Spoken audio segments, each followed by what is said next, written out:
Please be seated. Mr. Hume, please come forward.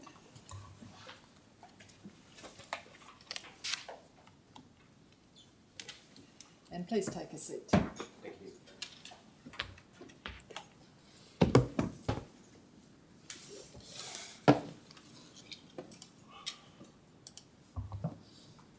Mr. Hume, I'm just going to explain to you what is going to happen this morning. Thank you. I understand that you do not have legal representation, is that right? That's correct, yes. And so, as I've said, I'll inform you directly of the process today. First thing we will do is administer an oath or affirmation to you to tell the truth to the Commission. I will then ask you to identify the statement that you have prepared for the Commission, Right. and to confirm that it contains the truth. You'll be given the opportunity to make any amendments you would like to make to the statement at that time. Yeah. That statement will then become an exhibit in the Commission. Once that has occurred, Counsel assisting the Commission, Ms Nelson, will ask you some questions. Once she has finished, Counsel for other parties represented in these proceedings will ask you some questions. They will each identify themselves and who they act for at the time they commence their examination.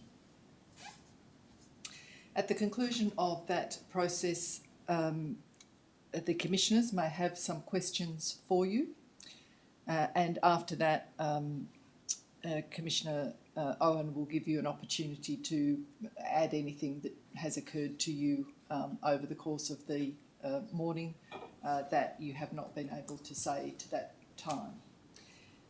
That will conclude your evidence today.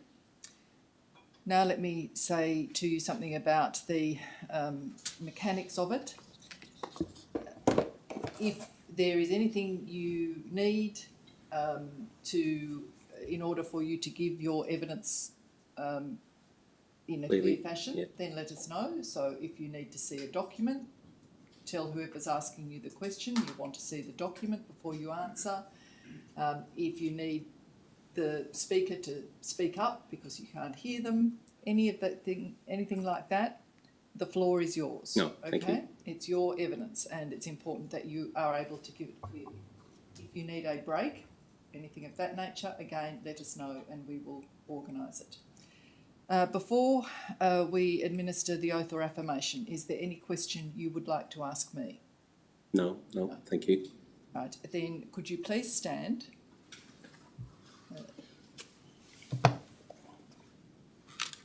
Sorry, I do have to rotate glasses because Yeah, that's fine. Take as long as you need. Thank you.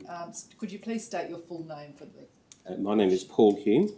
And could you please hold the Bible in your right hand and read out aloud the oath? I, Paul Hume, swear by Almighty God that the evidence I shall give to the Commission shall be the truth, the whole truth, and nothing but the truth. Thank you, Mr. Hume. Thank Please you. take your seat. Now, at the time you received a summons, or maybe later, to attend today, did you also receive a request from the Commission to provide a statement? I have, yes, it was.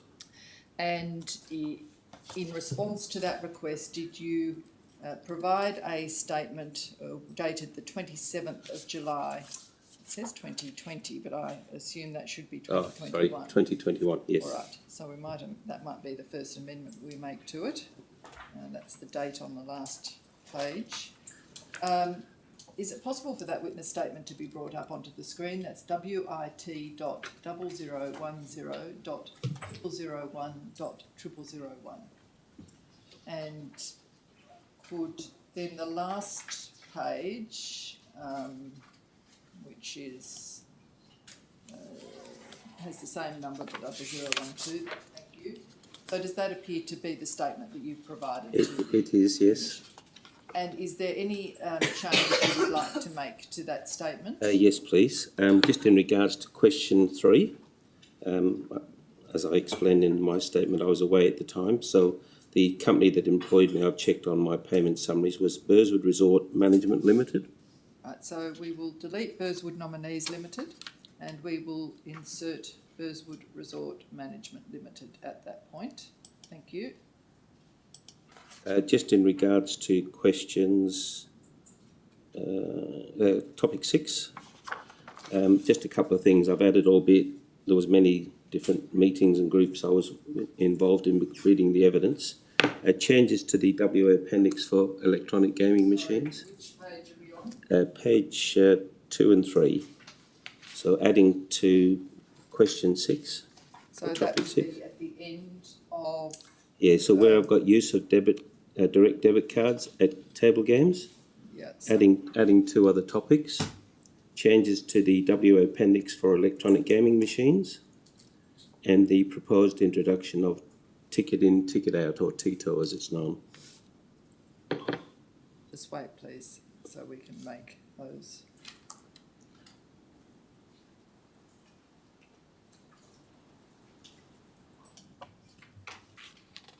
So the first one was changes to electronic gaming machines. Changes to WA, excuse me, WA appendix for electronic gaming machines.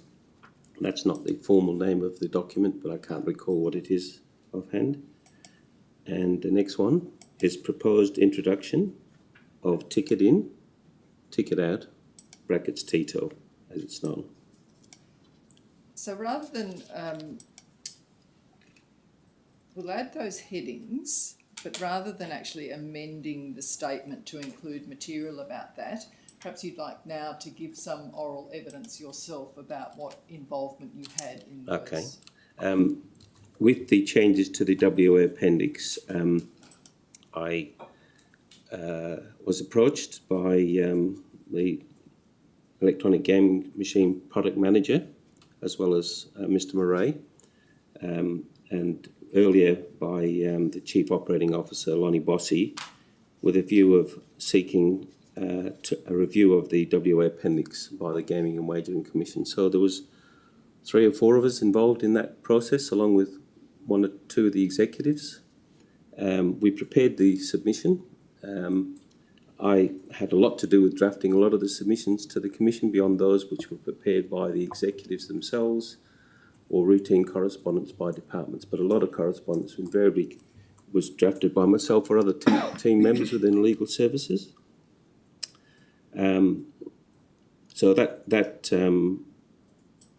submission letter was, like all important matters that I felt were needing the appropriate authority, were signed by one of the executives, and I can't recall which executive. It may have been Barry Felstead. The next matter was the proposed introduction of ticket in, ticket out. In an earlier matter, I talk about the introduction of the new electronic gaming machine monitoring system. That system enabled the use of ticket in, ticket out. So as the product rolled out, more and more elements of that product were introduced, so we would seek approval on each occasion. So once again, that was driven by an executive of one of the Crown Perth executives. There was a whole group of people from various departments, could be finance, electronic gaming machines, that were involved in looking at that, testing it before a submission was put before the Gaming and Wagering Commission. And again, that letter would have been signed by one of the executives. And all of these matters were invariably discussed at the executive level. Was there anything else you wanted to say about those 2 items now? Not at this stage. I noticed they're part of the document, so maybe whoever's going to talk to me about that.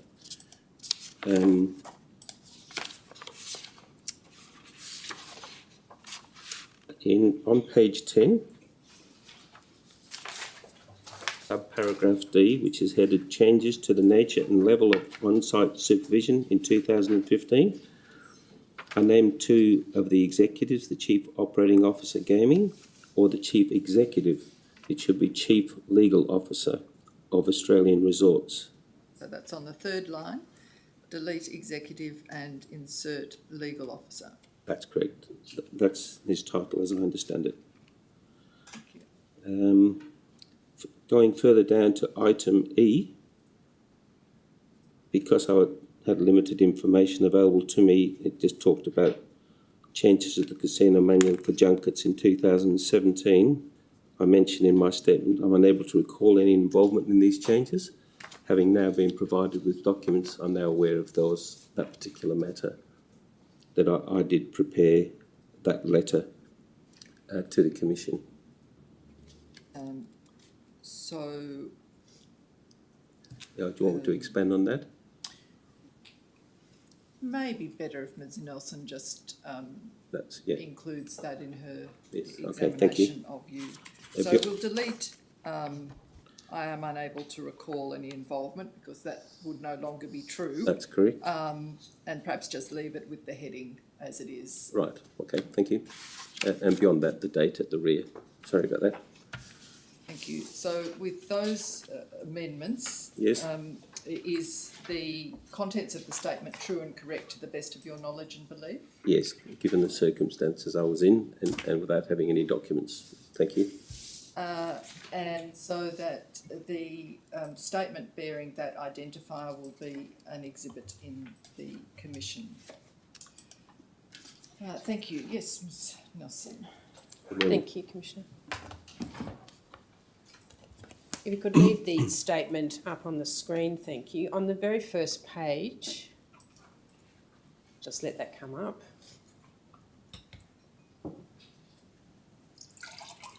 You say at the third dot point that you have not sought legal advice prior to making the statement, but you were offered it by Crown. That's correct, yes. Can you say why you didn't take up Crown's offer? Yes, look, I gave it some serious thought. If you don't mind me giving you some background information, I was aware that the Commission hearing was coming up, and I was aware that the stress that the fellow employees would have been under. I did ring them and say, look, if I can help you in any way with helping prepare matters for the Commission. It resulted in me meeting, and I hope this isn't incorrect to say this, meeting with Philip Blaxell and Richard Lilly, who explained to me that Crown was willing to provide me with legal advice and assistance. You don't have to say what else they said to you. Okay, no, that's fine. Okay, and I chose that I felt it better that I'd be independent and appear as Mr. Citizen and say it as it is, rather than be guided by any lawyer or anything like that. Thank you. You said that you spoke to some, was it former or current executives at Crown? No, just fellow employees, Mr. Murray and Miss Grist. That's all? Yes, yes. And when did you speak to them? Oh, I had made a number of calls to them, just saying, asking them how they were. I have a particular bond with people I work with, and I just wanted to make sure that they were coping okay, and then offered them some assistance if I could come and help them prepare whatever's necessary. And over what period of time would you have made those calls, do you think? I don't know whenever this became public knowledge this is going to happen, maybe the last 6 months or so. Thank you. Now, you've also indicated in your statement that you ceased working at Crown Perth in December 2019. That's correct, yeah. But you didn't retire until the 20th of March 2020. That's right. What were the circumstances that caused you to leave Crown in December 2019? I was at retirement age and I was looking forward to that. So I'd given probably about a 12 months advice to the business that I intended to retire. It was to be March, but my wife insisted that I leave in December, given the time of the year, so that's what I did. Fair enough. And do you have any ongoing financial relationship between yourself and Crown? No. Mm-hmm. In your statement, you also referred to having a celebration for your work colleagues upon your retirement in December 2019. And was that event organised and paid for by Crown? Look, I didn't want an event, to be honest with you. I just wanted to quietly leave. This was not something I wanted, but they insisted, and I understand it was paid by Crown. And did any of the Department of Local Government, Sport and Cultural Industries employees attend that event? They did, to my surprise and no knowledge, but there was couldn't tell you how many now, probably 10, 12, 13 maybe. I'd worked with a lot of these people since 1985, which, as you can probably see, and built a relationship with them, friendship if you like, over the years, and yes. Did that include Mr. Sargent? Did he attend? No, I didn't see him there, but I don't think he was there. Mr. Connolly? Yes, Mr. Connolly, as well as a number of other, I think they were directors and people within the licensing department, as in casino employee licensing, and within the policy area of the department that I'd known for many years. And who was present from Crown? I couldn't list them all. There was probably 150 people, I think. It was quite beyond what I wanted, but there was a lot of people and quite a few of the executives there. Mr. Preston? And now Mr. Preston was engaged with the Crown Melbourne matter, so he'd sent me a goodwill message and later caught up with me on a private dinner amongst our team, but no, not him. So you were employed at Crown for 12 years. That's correct. Prior to your retirement. So you commenced working there in 2007. And is it the case that immediately prior to that you were working at the department, which was then racing, gaming and liquor? That's correct, yes. So there was no intervening period, it was continuous employment one from the other? Look, yes, it might have been a week or two, I can't exactly recall. But I was at the department for only a period of about 10 months, and I am going on memory. I've had no records to check before I ultimately moved across to Crown. So you're at the department for 10 months? About 10 months, yeah. So I had left the department. You can probably see that in my resume. I was a bit unclear. Where had you left to go to? Oh, I did a number of things in my life. I ran my own business for 5 or so years. I worked with another government agency for 4 or 5 years. Yes, did different things. So how long were you at the department for altogether from 1985? And I'm again guessing, 85 to 1998. And then for about a 10-month period in 2006 to 2007, which is when I then joined Crown Perth, or Burswood as it was known then. So in 2006, is that when you came back as the Senior inspector? Senior yeah. inspector. Yeah. And what caused you to come back to the department in 2006? Oh, look, I was in another government position. This role came up. I did enjoy working within the casino environment. It's a very dynamic, interesting area. It was a promotion, so I applied for the position like many others, and I was successful during that interview.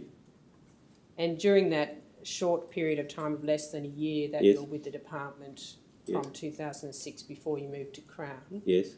when during that period did you start talking to Crown about moving to be employed with them? Oh, I didn't. I had no intentions of doing that. How it happened, I got approached by an executive at that time of Crown, a fellow who was the former chief casino officer when I first worked at the department many years ago and was a senior executive at Crown. He approached me saying that he had spoken to the chairman of the Gaming and Wagering Commission before meeting me to ask whether he had any objections, concerns in approaching me to see if I'd be willing to work for Crown, or was it then?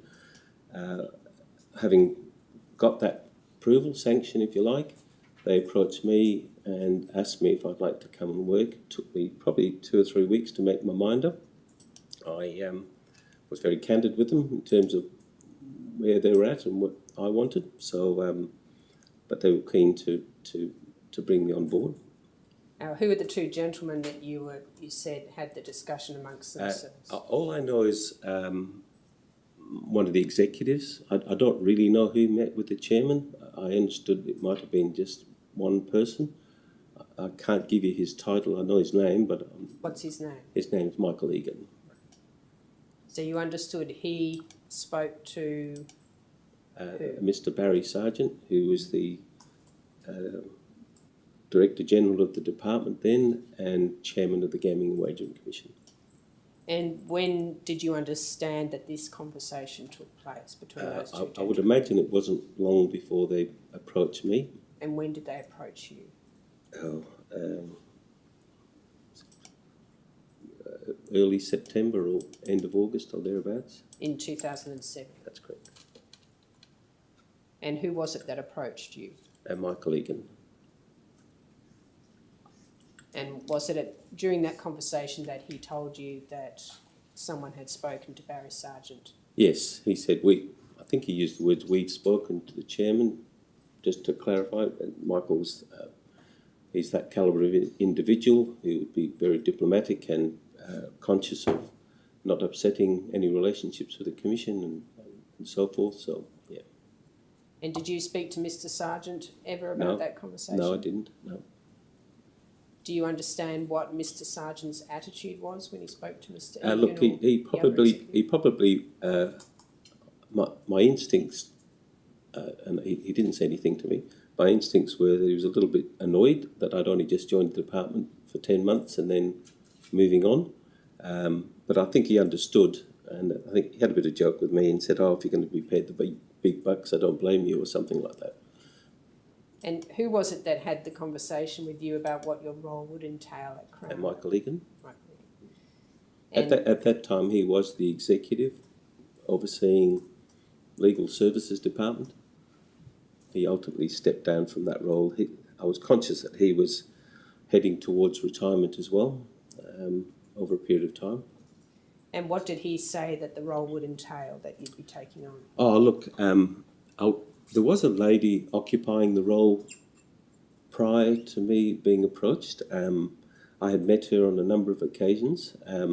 Essentially, it was working within legal services, helping with the compliance committee that is operated at Crown Perth to be to assist with submissions to the commission, work with the operational departments on matters that they wanted put forward before the commission. Just giving them advice generally on a day-to-day basis, what they can and can't do, what might be in the Act or the directions, even though they're all there. For reasons I can't explain. No one ever read the damn things except for me. But anyway, yeah. And so why did you decide to take the role? I was at a point where, I said 12 years before my retirement, there was more money involved, and my wife and I discussed it and thought it could be beneficial for our retirement long term. And plus, I actually love the cut and thrust of business, to be quite frank. It's, I just love it, despite its stresses. Before we talk more about what your role evolved into, I just wanted to go back to when you were working at the department. So up until 1998 and then from 2006 to 2007. Yes. Is it correct to say that your role during that whole period of time only focused on regulating casinos, That's not correct. the liquor or wagering side of the business? And you referred to taking on a role of a senior regulatory officer in 1994, 1998. Yes, yeah. Was that a newly created position? Or It was a newly created position. There was a desire. There was a new. I think he was deputy director of the department. He come from Singapore. There was a desire to more assistance within the department administratively in terms of helping put submissions to the commission, reviewing submissions that come in.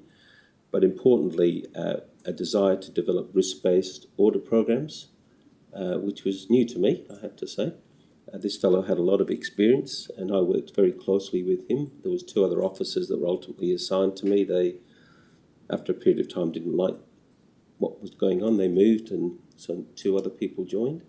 It was interesting. It was to be a more formal, documented approach, as auditors do, to regulating the casino. I saw on the wall the future of regulating the casino, to be honest with you, to be based on conducting audits, risk-based audits. And why was that? I think there was more to be gained. There was more written documentary evidence of the checks and balances being conducted, as opposed to previously. We were often just doing observational work, working within the surveillance department. A lot of operational questions from the casino operator in the first 3 or 4 years, and the staff couldn't sneeze or move without speaking to a government inspector. That's how it was. Often seeking guidance to make sure that they were complying. And patron complaints were quite a lot in the early days, people not understanding how games operate. There was a process by which they could appeal to a government inspector. We would be on site often 4 hours, 5 hours, dealing with a complaint and trying to resolve them. So going back to your question, I just felt that there's always a better way to do something. So it was to be a more evidence-based approach rather than a subjective observational approach. Yeah. Now, on page 3 of your statement, you say that the audit programs were in relation to all aspects of casino gaming operations. That's correct, yes. How did you decide which particular operational aspects of casino gaming you would audit? Look, regular meetings with the Chief Casino Officer. Michael was a very experienced casino person himself, had a legal background himself. So Michael is Egan, Michael Egan? Sorry, yes. And was he at Crown at this stage? No, he was, he'd come from Tasmania and through to Perth, and he was the Chief Casino Officer. Talking to him, talking to the senior inspector at the time, there was a senior manager. Who was that? Ron Harricks, his name was. Talking to the deputy director that came in, and my knowledge as well. So we just methodically started working through areas that were important, if you like. And you've identified that one particular area was the table games and EGMs, or electronic gaming machines. Yeah, that's pretty fundamental to the conduct of gaming. So I purposely listed that first. So what essential features did you put into that risk? Look, this was a long time ago, but we looked at the controls governing the movement of things like chips in and out from the gaming table, the controls relevant to surveillance, its role, the rules of the games, the procedures that were in place. Was there anything that we thought could be improved? There was just a broad brush relook at. We met with often casino management to gauge their views. We met with internal audit. We met with the external auditors. So internal audit at Crown? At Crown, yes, to find out what they were doing at the time. We even met with the company secretary as well to gauge things, what he was doing, particularly in relation to the shareholdings of the company. Yeah, who was that? Oh, I can't. He was an Asian fellow. I just can't remember his name. So how did you see that as being relevant to your regulatory role? Because within the Burswood Island Agreement, there was requirements relevant to foreign stakeholder and controlling interest provisions. Mm-hmm. We just wanted to see what they were doing, if anything, to manage that. And were they doing anything? Not that I can recall. No. So we developed an audit program in that space. It was quite difficult because companies can be controlled by companies, but we nevertheless went about doing some work in that area. So would that audit have been like a regular review of the controlling interests of the relevant companies? Yes, I can't tell you how often we did it, but yes. And so who undertook the audits on behalf of the department? Well, there's myself and 2 other officers. Sometimes we would, having compiled them, we would send them to the inspectors to do, and they'd come back with any feedback because they too had a lot of experience and knowledge. Or one of the 2 fellows in my team, I would do it. I think I was involved in the shareholder one, which, to be frank, drove me nuts, but I was involved in that one. Do you recall? Along with the Deputy Director General, actually. Deputy Director. And who was the Deputy Director at that His name was Len Nazareth. And how often did you do that particular audit? I couldn't tell you, sorry. And once they were done, who reviewed them, or what was done with the Invariably, actions arising? there was a report that came through. We were discussing with, if I recall correctly, with the Deputy Director General or Chief Casino Officer.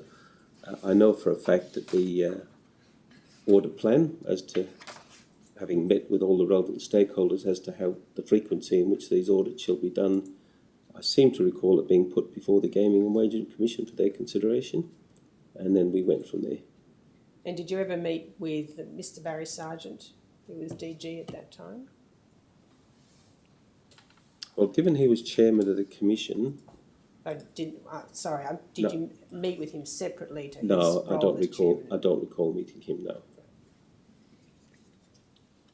Now, you did mention that you did an audit program in relation to surveillance. Yes. Do you recall what the casino operators' obligations were under the directions in relation to surveillance? I can't remember what they were back then, but there's certainly provisions there for manning levels, controls over video footage, reporting obligations to the Commission. So they have an obligation.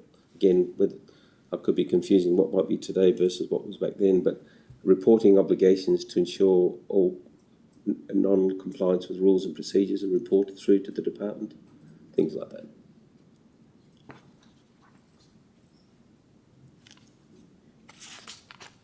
And did you have an audit program in relation to cage operations? Yes.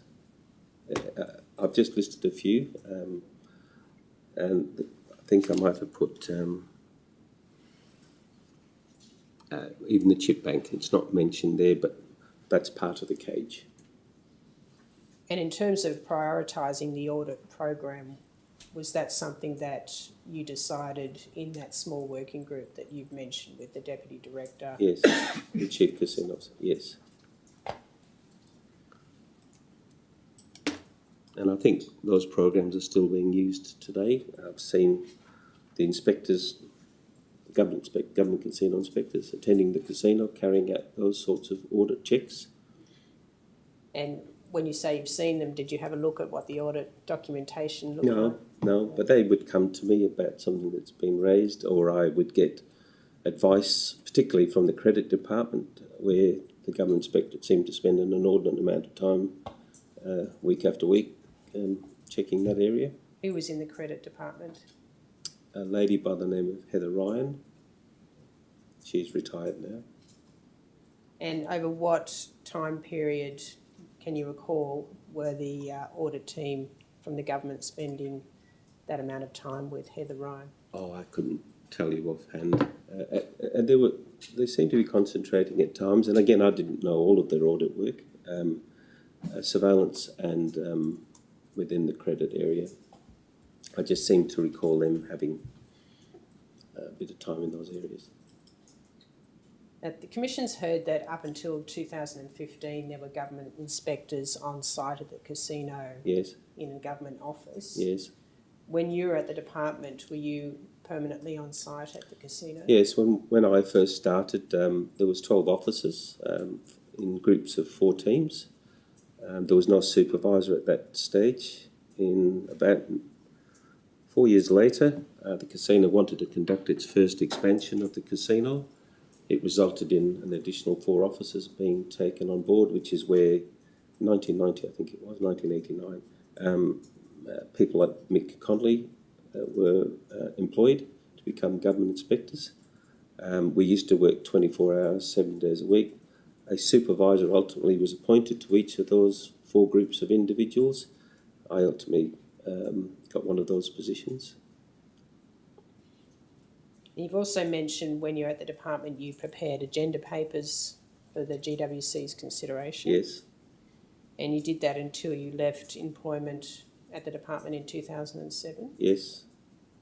And you've also mentioned attending monthly... I wasn't the only person doing agenda papers, so there was other officers as well, but yes. How was it decided who would do an agenda paper for a particular well, because subject? my area was casino, another might be community gaming, another might be liquor, and and the Chief Casino Officer, or the Manager of Compliance, as it was known then, doing work as well.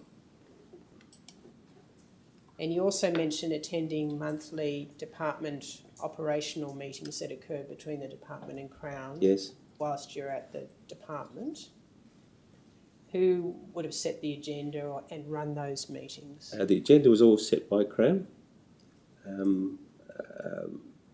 Yes, so Crown would set the agenda. I think principally, and now having worked for Crown, it was in its interest to set forth the matters that were to be brought forward to the Commission, the status of where things are, having lodged them, any other matters that arose via Commission meetings and so forth. But you might want to explore that with me separately, I'm not sure.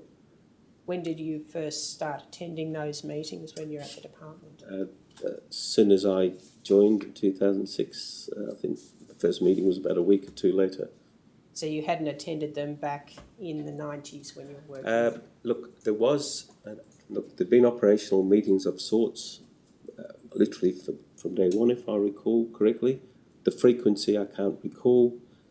Certainly in the early days, probably the first 3 or 4 years when the industry was new, there was lots of meetings, and I only attended a couple with in fact most of the Crown executives in those meetings to talk about operational matters, finance directors and so forth.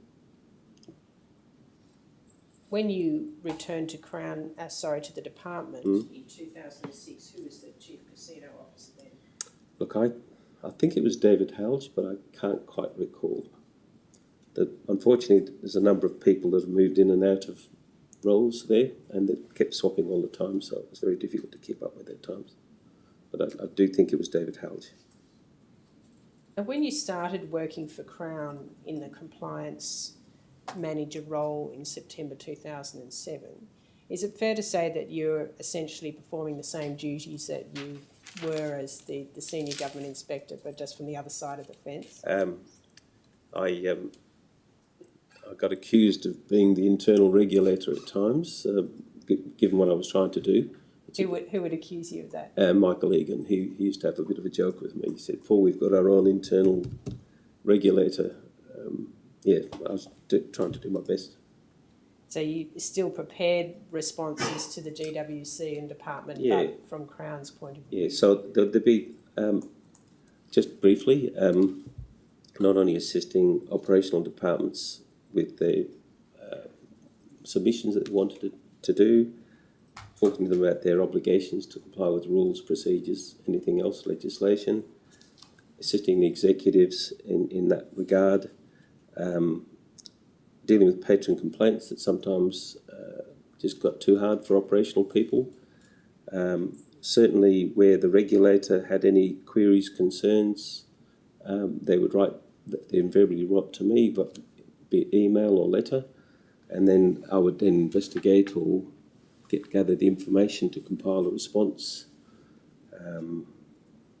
And you mentioned to Commissioner Jenkins that your response was invariably vetted, in a sense, by one of the senior executives. Yeah, not all. Some of the routine stuff.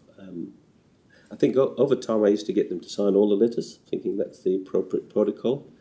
Over time they said, "Look, we're so confident in what you're doing, Paul. I'm not blowing my own trumpet, but I am. We'll let you deal with majority of stuff." But I chose to make sure that they were signing the letters, what I consider important changes to whether regulations or requests of matters or response to important matters. I'll take you to some of those letters a bit later. When you moved to Crown in 2007, how did you find the transition from being the regulator to... Quite nervous, to be honest with you, whether my knowledge and experience was up to scratch. Having only been returning back to the department for a 10-month period, a lot of the knowledge was in my brain, but just recalling it. I felt very comfortable. I had a very good manager to deal with. Who was that? Sasha Grist. She gave me a lot of confidence, and we worked very good as a team. There was just the two of us initially. What was his title at that time? It's a lady. Sorry. Yeah. What was her title? I've got it in my statement somewhere. General Manager of compliance and governance or something. And talking about the knowledge in your head, Yes. when you were leaving the department, did you have a conversation with anyone in management there about conflicts of interest or confidentiality of information that you had learnt on the job? No discussion? No. And what about when you went to Crown? Did they discuss with you how you might manage any conflicts of interest? No. And I was aware that there was policies and procedures at Crown. There's hundreds of the damn things, but no one. I think it's just the way I've always conducted myself, albeit you might tell me otherwise.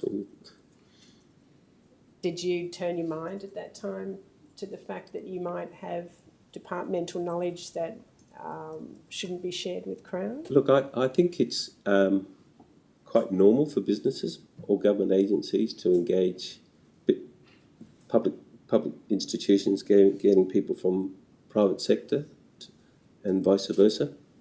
They're engaged for a reason, for their expertise, their knowledge. But to answer your question, no, I didn't.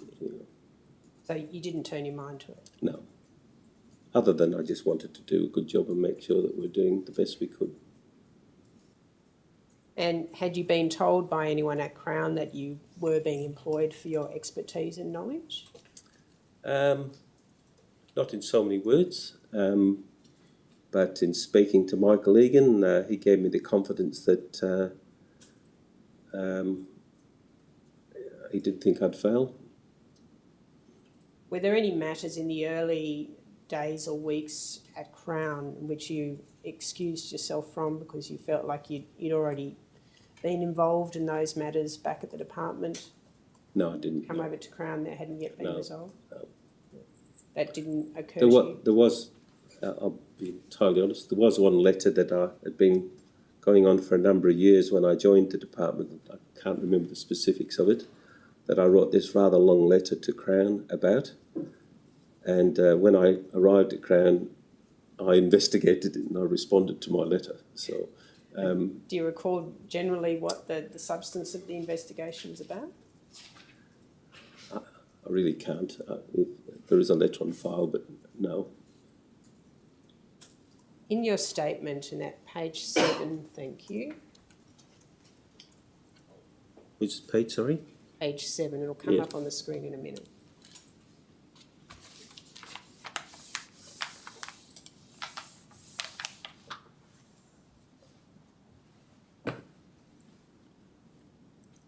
So under question 20 or Q20, the third paragraph, you refer to your former manager encouraging you to have a philosophy of being respectful, open and transparent. Sorry, where is that? I'm not seeing that on this page.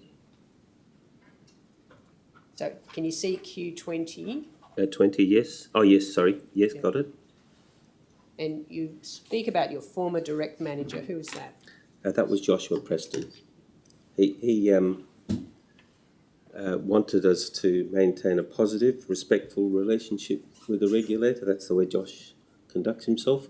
And I liked having transitioned from Michael Egan and understanding of the respect I had for him. Josh had a similar philosophy. How many years were you with Michael Egan at Crown before you then reported to Josh? I think Michael was there for 5 years, I think, maybe. I'm just trying to think, what's it now, 6? And maybe 6. You said that Josh encouraged, to use the term we. Yeah, and certainly, yeah. Who are you referring to apart from yourself? In meetings with operational departments, we're at times faced with something that might have gone wrong, and it was always, let's put it out there. Equally, when there's a couple of occasions when employees had to appear before the commission, the philosophy was, and certainly I encouraged it with those employees, if we've made a mistake, just don't try and hide it, just put it out there and we'll deal with whatever comes from the commission.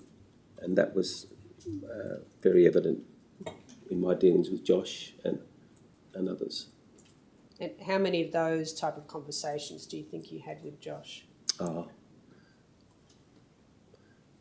I'd probably a couple, but it was just evident during meetings, just when he was talking, that, yeah, it's a philosophy that I clearly understood from him. And what type of meetings are you referring to that it was evident to you? Well, there was a roulette incident where employees were, and it's mentioned in one of the documents, involved in a matter. It was just all, let's put it out there, let's do our research, whatever we find, we'll just put it to the Commission. So these are internal meetings just with Crown employees Yes. where Josh would say this? Yep. On the 2 occasions? Yeah, and it could be with me and Claude as well. But yeah, that's my view.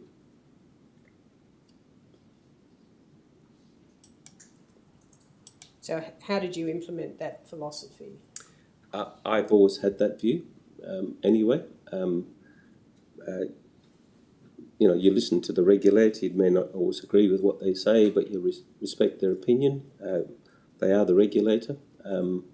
And certainly being open and transparent with them. I've known a lot of them for so long, they know how I operate. And so apart from listening to the regulator's opinion, did that philosophy... just in writing to the regulator, hopefully you see in the letters are very formal in terms of addressing the Commission, seeking approval. Just the language generally I try to incorporate in the letters that I had prepared to be respectful. And what about the content of the letter? What was Josh's view about the fulsomeness or otherwise of content of letters to the regulator? I very rarely saw any of the content that I put in the letters being changed other than the use of a word but the content, I don't recall ever seeing anything say take that because we don't want to let them know that or whatever. Would you say looking... But I'm going on memory. I mean, I wrote that many down letters. I understand, yes. Now, looking back over the time you were employed by Crown, could you say generally that you felt the regulator set clear behavioural benchmarks for Crown, or was it more a collaborative relationship? I think the benchmark was always set, or the benchmark I followed was set by my dealings with Michael Egan within the department in the early days, with working with him at Crown and then following with Josh as well. So by that answer, are you saying that the benchmarks of behaviour that Crown needed to meet were set more by Crown in their dealings with the regulator than by the regulator? No, sorry. Having worked at the regulator in the early days, the benchmark as to how we conducted ourselves was set by Michael Egan. And the chairman, he was a very forthright, no-nonsense individual, Mr. Sargent, and the former chairman too. He, can't remember his name now. He was there for 3 or 4 years before Mr. Sargent came along.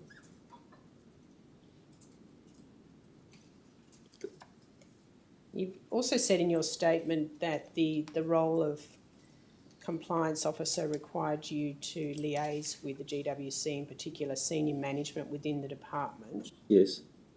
Are you referring to the Chief Casino Officer? Be more than just him. Over time, the Chief Casino Officer's role, beyond being a Chief Casino Officer, had gone exponential. So increasingly I was spending, and even in the early days, more time with the relevant directors or managers. So there was various directors that had rotated through the department. Again, a lot of them I knew, some of them were new. So I would meet with them or the relevant senior inspectors. I would meet with the government inspectors as they were conducting any inquiries. They'd come to me and ask me about things, or I would meet with a lot of the officers from the department. Importantly, when any submission that we had made where it required an officer to come down or to be better informed, I would facilitate maybe having the manager of the relevant department there. We would do set up a product to demonstrate to them. So you can put something in writing, but sometimes until you see it physically, you have difficulty maybe comprehending what it's about. So we would set up demonstrations of products. You're talking about gaming machines? Yeah, beyond that, it could be ticket in, ticket out, for instance. That was a new method by which revenue would be brought to account, or metered revenue. So I arranged for people from the finance, the cage, the count, all to be together. We'd actually run a mock process for them to verify, as we had done during testing, so they could see how it operated. Thank you. Now, you've mentioned in that answer, it was quite long, going back to the beginning of it, that the Chief Casino Officer's role expanded, yes, and that resulted in you then meeting with other departmental inspectors and directors. Yes. When do you think that started occurring? Oh, it was when the departments, government agencies merged. That's a marked change, I noticed. In fact, ordinarily we would write to the chairman of the commission or the chief casino officer as a company. He said, look, I'd like you to write to or direct the correspondence to this particular director, because he or she is going to be now carriage that, and if they need to come and see me, they can. There's some matters he, until it got to the commission meeting, he had little to do with, from what I understood. And apart from corresponding Yes. with these departmental officers, you've mentioned meetings with them. Yes. Would they be informal meetings, or are you referring to that, the DRGL operational meeting? Oh no, separate from the DRGL operation meetings. They could be in my office, or we have a separate meeting room within legal services. Yes.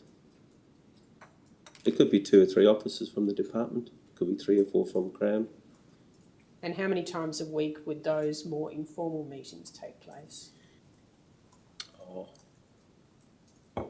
guessing once a week at times. And was the Chief Casino Officer always at those meetings? No, not always. As the latter years progressed, he wasn't always there. He often left it to the directors and the managers to do the homework, get an understanding of it, and then follow through with him, I presume. Did you, over the time you were with Crown, did you feel you had a main point of contact with the department? Someone who you would call initially? There was several people that worked in the director's role, and I can name them if you wish, but they would be the people I would deal with. There'd be somebody in the licensing area, because I dealt with the whole of business, so as you probably know, all casino employees are licensed. There's often problems in that area, so the HR would come to me, then I'd try and sort out what was going on, or I'd facilitate a meeting. There was at one stage monthly meetings with the licensing people and our licensing people to sort out delays or queries between the parties. So it sounds like you would just arrange yourself with whoever you thought was the most appropriate person at the department to talk to you about a particular issue. That's right. And if, say, one of the managers from Crown had a problem, I would be there because of my relationship with the regulator. That's my job. And I wanted to make sure that they were, as we got up there, respectful and all of that, because some of them can get a little bit one-eyed. And but yes. Were you encouraged by Crown to maintain strong relationships with those officers in the yes. department? Well, that was my job, to liaise with them. Was there anyone in particular at Crown who encouraged you to do that? No, it was just part of my position description, if I recall correctly. That was set when I started and was there when I left, if I recall correctly. So it was actually in black and white on your job description? Yeah. Maintain a positive, open relationship with a regulator or something. And when you took on the role at Crown, did they discuss with you how you would maintain a positive, open relationship? No. They left it to your discretion? Yes. I was often left to my own devices over the years. They seemed to have had a lot of trust in what I was doing. But you reported to Joshua Preston, At one stage, yes. and that was, I think you said in your statement, from the 2 years prior to your departure. No, that was another person in Melbourne, unless I've got it wrong in there, have I? But no, there was 3 people I reported to over the years. I couldn't recall the period of exact, unless somebody could bring it up for me too.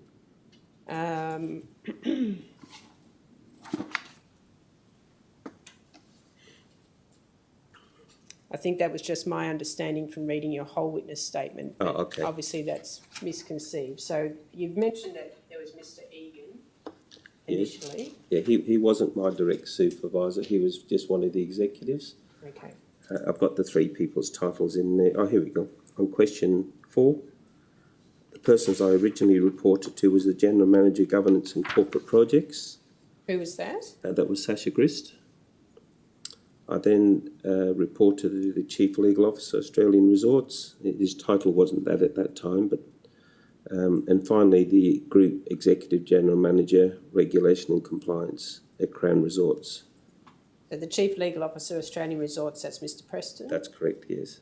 And who was the Regulatory and Compliance Chief Executive General Manager? Group Executive Michelle Fielding in Melbourne. So for how many years did you report to Mr. Preston? 4, maybe. And what years were they?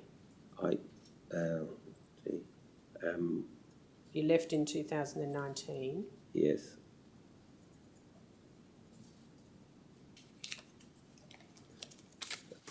So 2012 to 16, I think.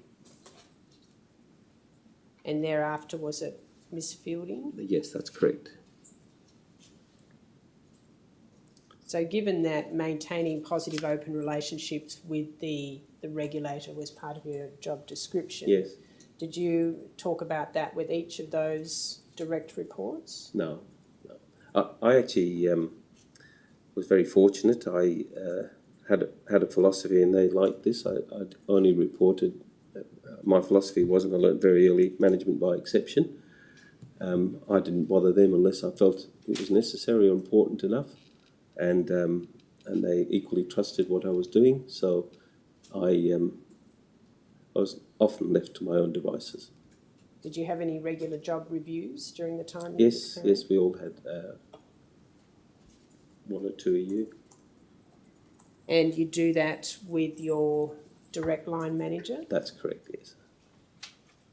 So during the time you were reporting to Mr. Preston from Yes. 2012 to 2016, you Yes. had 2 performance reviews a year? Yes, if I recall correctly, yeah. Half yearly and an end of year. That's right, that's what we did. And did you have key performance indicators Yes. you had to meet? Yes. And what did they involve? What type of actions? I can't recall them, but just off the top of my head was working closely with operational departments to ensure, to help draft submissions. And that's submissions to the regulator? Yes, and generally ensure compliance with legislation and so forth. Did your job involve liaising with any other regulatory agency? No. Sorry, I interrupted. So it was working Yep. closely with operational departments. They wanted measurable, and as quite understandable, measurable indicators, again, I put down a success rate on the getting submissions approved. And that was an acceptable KPI for Mr. Preston? Yes. Yeah. And how did you perform when it came to that particular KPI? Look, we had a very good relationship with the regulator in terms of talking to them about submissions before we presented them. I was generally reasonably aware of the type of things that the business would put forward, so I was pretty confident in meeting them. Didn't get everything approved, but that's the nature of the game. What didn't you get approved? Something that comes to mind is the use of telephone betting, as I called it. There was a request to the Commission to enable international players under certain guidelines, circumstances to participate in telephone betting, if you like, having an agent here at Crown Perth. I was reasonably confident that may not get leaks, and it didn't. And before we leave the KPIs, were there any other KPIs that you had to meet? I can't recall them all. They're on file if you want to have a look. So those are the two that come to mind. So working with the operational departments within Crown and Yes. successful It submission was about approvals. 12. It was about 12 indicators. I just can't recall them all. You talked about the submissions and getting those approved. What was the process generally that occurred within Crown that caused you to start writing a submission or getting together information? Okay, I could get the submissions varied from being something rather simple, and that might be a minor amendment to a rule, to a procedure, meaning games procedures, or a casino manual amendment, which is, and the manuals were originally into about 5 or 6 different sets: security, surveillance, accounting, internal controls, IT, and another one. So there could be minor amendments to those, to anything being of substantial nature.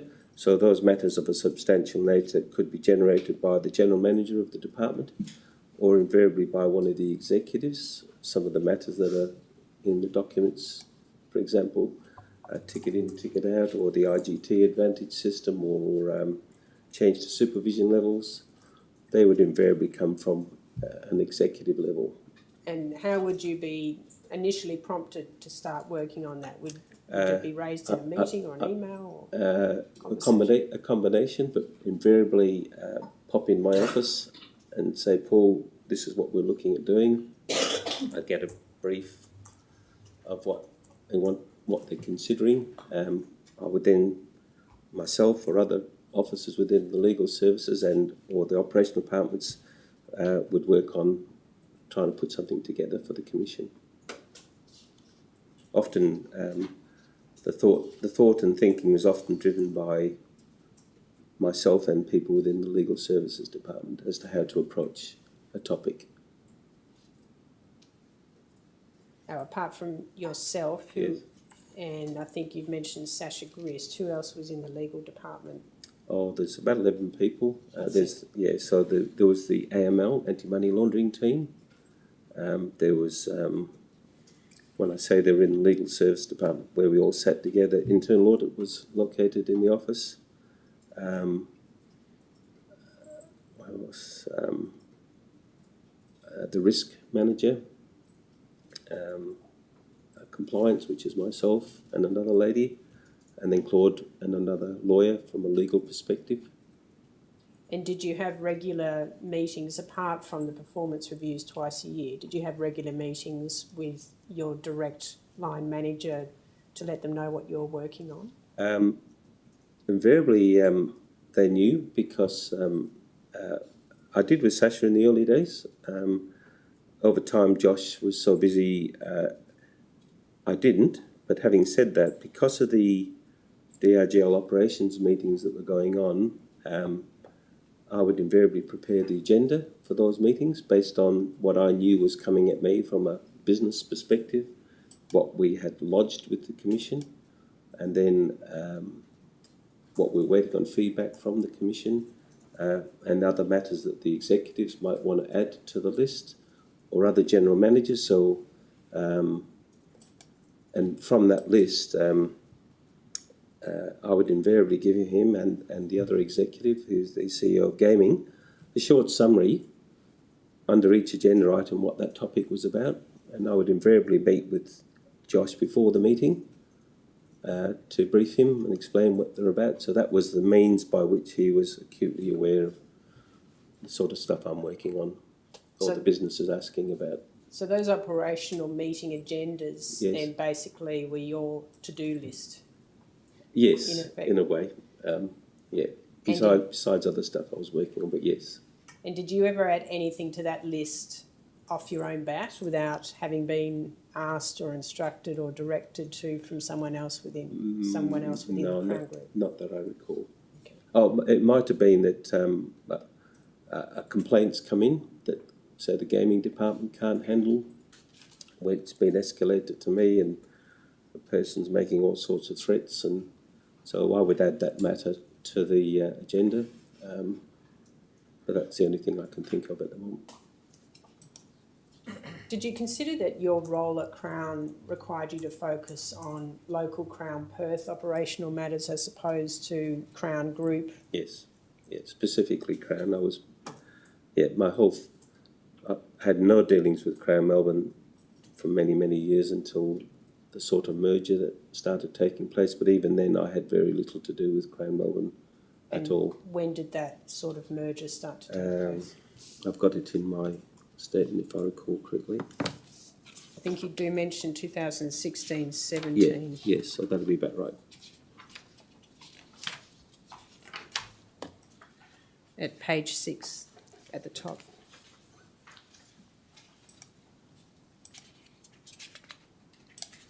Yeah, thank you.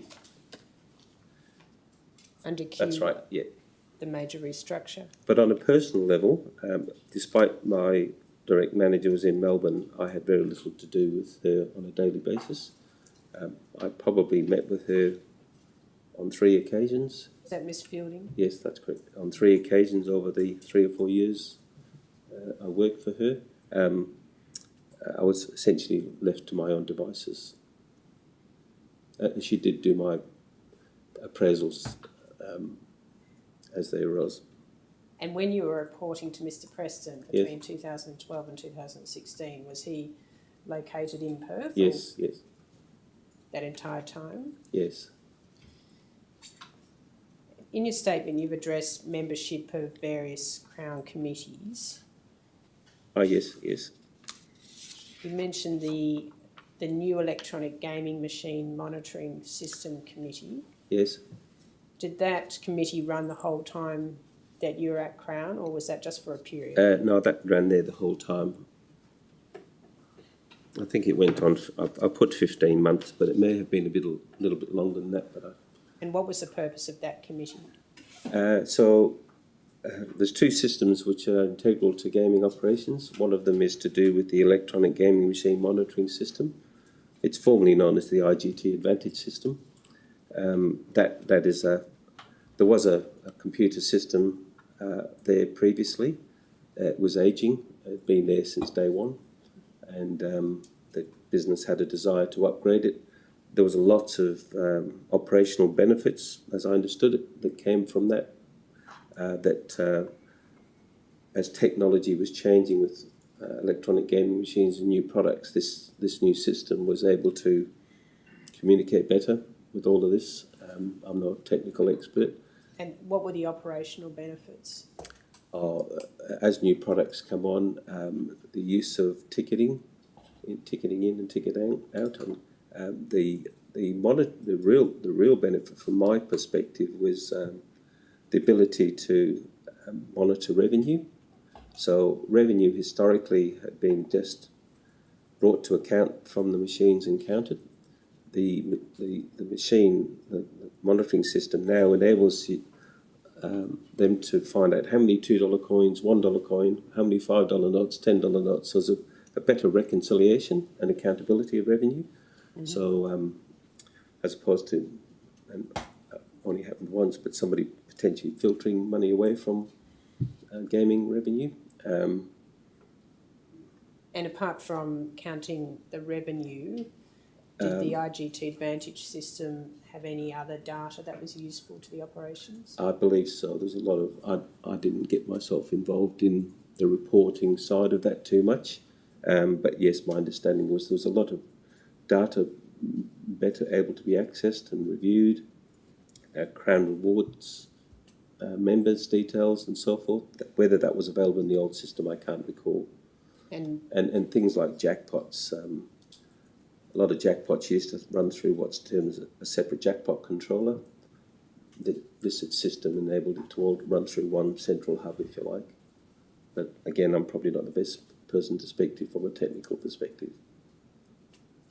And apart from the Crown Rewards and the jackpot controller data, what areas of the business was interested in the IGT Advantage data? Income control, which is the finance department, from the reconciling of revenue. Obviously the executives too, making sure that it's a better means of accounting for revenue. The gaming product team, it gave them an opportunity to get more jackpots available on machines. The machines changed over time. I don't know if you want me to explain that to you, but... Not at the moment. No. Might get back there. So in terms of the So Crown... cut me short if I'm talking too much, please. The Crown Rewards data that you could get from the IGT Advantage system, what type of data was that? I had the need to, with a patron complaint, you could see when that person had come into the casino and inserted his or her card into that machine. You could see the money that he or she had spent and the relevant money they had won. So I would have thought from a business perspective that would be a good analytical tool. There was lots of analysts at Crown that look at that data, I would imagine. Do you know how many analysts Crown had? Not really. There was an analyst in different departments. And apart from that type of data being of interest to income control and the executives, do you know if the data was sent to the responsible gaming area? I'm not sure. I had very little to do with the RSG team, albeit the manager ultimately sat near where I was located. I didn't have a lot to do with that area, other than, I can explain that later if you wish. But No, explain that. Okay. Now and again, a patron who was self-excluded and ultimately barred from the casino under Section 26(2) of the Casino Control Act, that person had the right of appeal before the Commission. So at one stage when Michael left, I started taking over the responsibility of preparing a response back to the Commission with the assistance of the RSG team on why we felt that person's barring should continue. And so apart from that type of interaction, you didn't work with the RSG team? No, only on my last year, there was a request from the Commission, and I assisted in drafting a fairly long letter to the Commission about the RSG team. Was that in relation to a particular submission? Yes, there's a long submission made to the Commission outlining the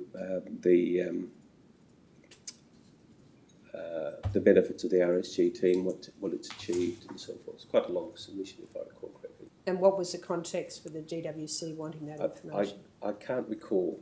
I think it might have been driven by a member of the Commission who's now retired. He raised some queries and questions, as I recall, and that prompted Crown to say, well, look, let's approach the Commission and outline the RSG area. Did you have an awareness of how big the RSG team was? When you Yes, yes.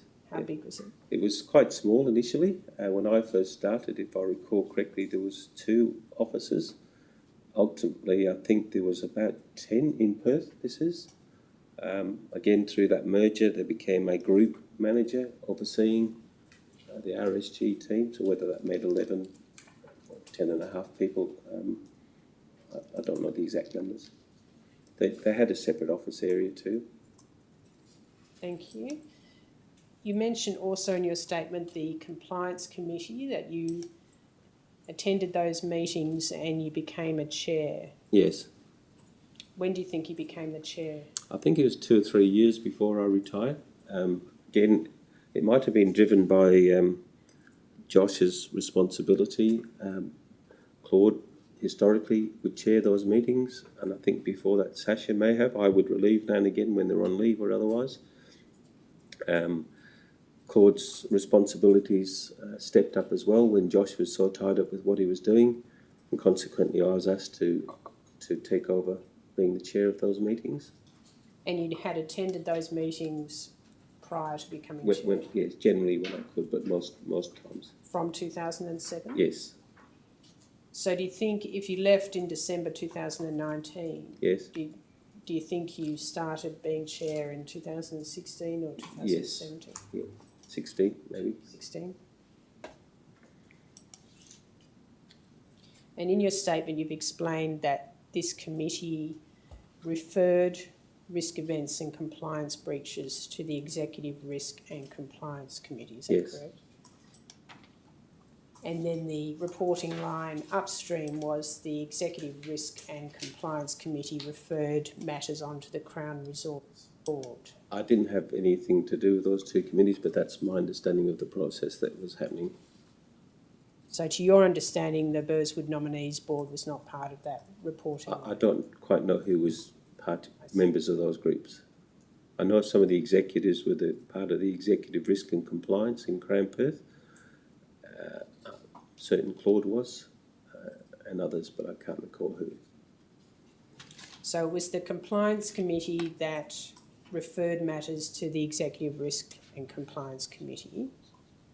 Yes, so having prepared the minutes from the meeting and conducted, Claude would go through the agenda, through the minutes, and if necessary go to a relevant compliance report from the department and extract relevant matters of importance taken to that executive risk.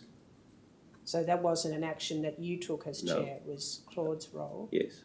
And I take it that not all matters that were before the Compliance Committee were then referred to the Executive No, Risk? they wouldn't have time to look at all the day-to-day stuff that was going on. Do you know what the basis was upon which Claude decided which matters were referred to the Executive Risk Committee? Look, it would probably be something that would be ongoing and repetitive, no matter how much we tried to resolve. So taking it to a high level of executives to say, look, you guys better get your operational managers sort this out.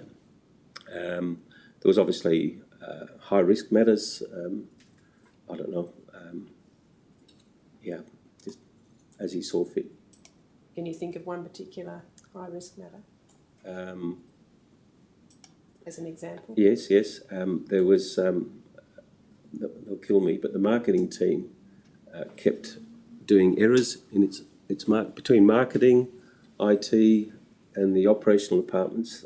Promotions that were operated, trade promotions, as they called, they would sometimes not get the formatting right or the setup right, and we've gone and published this to our clients, patrons, and they were just ongoing, and we had control after control after control. We had 3 people checking things at times.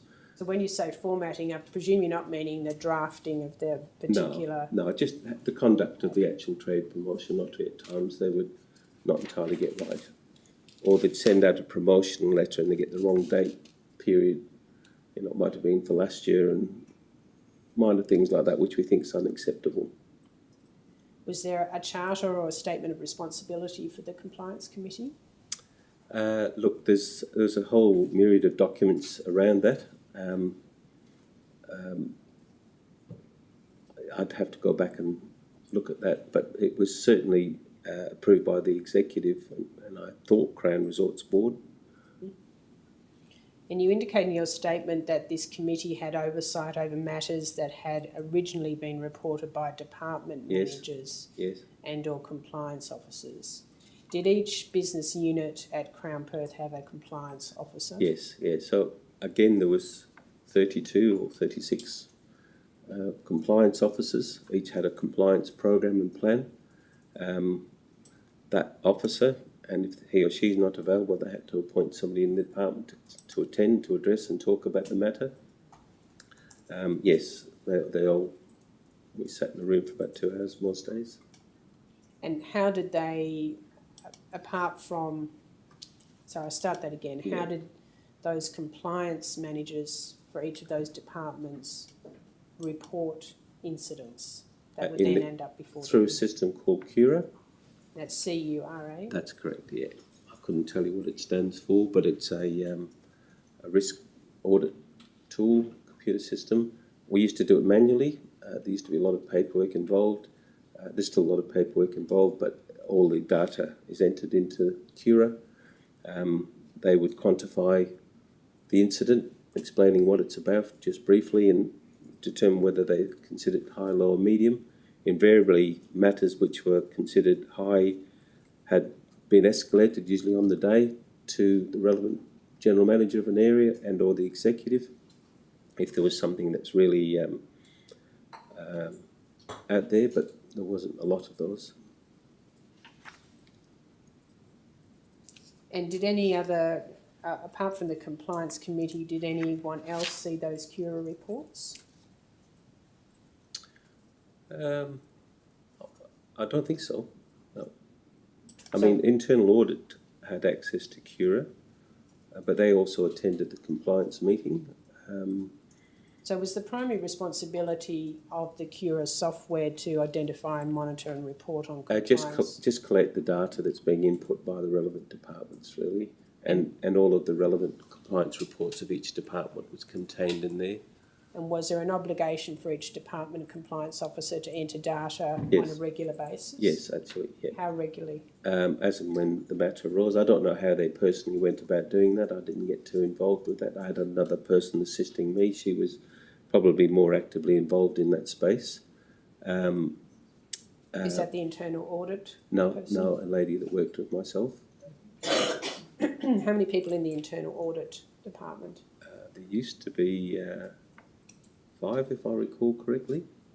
And apart from the internal audit department, who you said had access to Cura, did the legal services department Yes. have access? Yeah. Every department had access to Cura because they needed to enter their relevant data. And who would vet those reports, compliance reports on Cura, before they ended up on the In the committee. agenda? So the process was the compliance officer would enter the data. The report had to go to the manager of that area for him or her to sign off. And if I recall correctly, it would also at times go to the executives before they would come through to me. There was sometimes we would chase those reports because they had to have them done at a certain time to give me time to review them. So just so I understand, the manager would need to get an approval from the executive before they entered it into Cura, or after? I could stand corrected there, but I know the general manager of the area had to. So just the general manager of the department? Yeah, so me as the compliance officer would enter the data. The general manager had to sign off on that report before it came through to us. So there was an ongoing alert. That's what it was. If that general manager hadn't signed off on their compliance report, after a period of time, an alert would go to their relevant executive to say Paul Hume hasn't signed up for his compliance report. And you said I think you said 32 or 36 different departments? Yes. Right. Yeah, compliance officers. Talking about the cage would be one department? Yes, so it could be a representative from all gaming, cage, Surveillance, security, table games, electronic gaming machines, hotels, food and beverage, maintenance, just an array of people. And when was this system put into place, or was it there when you started? When I started, there was a compliance program already in existence. Cura only came in at a later date to improve the reporting methodology and the ability to have all data retained in one location rather than on files and bits of paper. Do you recall when it came in? I can't. Sorry.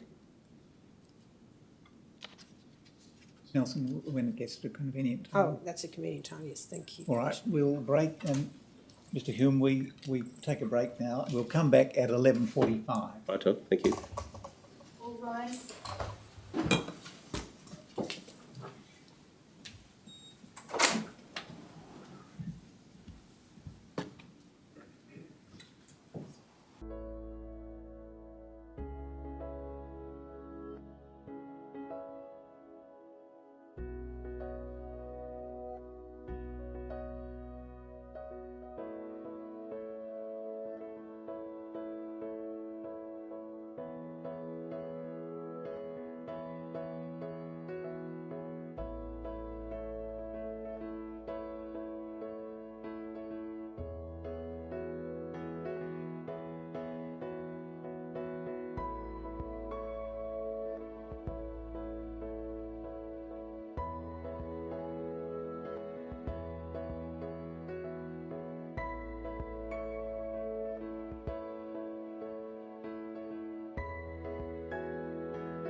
you sit down, Mr. Hume, please be seated.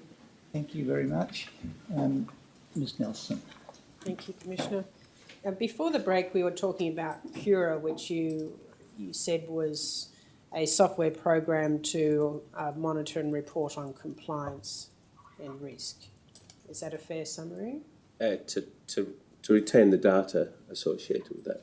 Yeah. And the reporting into the software program, you said, was done by compliance managers from each department. Compliance officers. Compliance officers. Yes.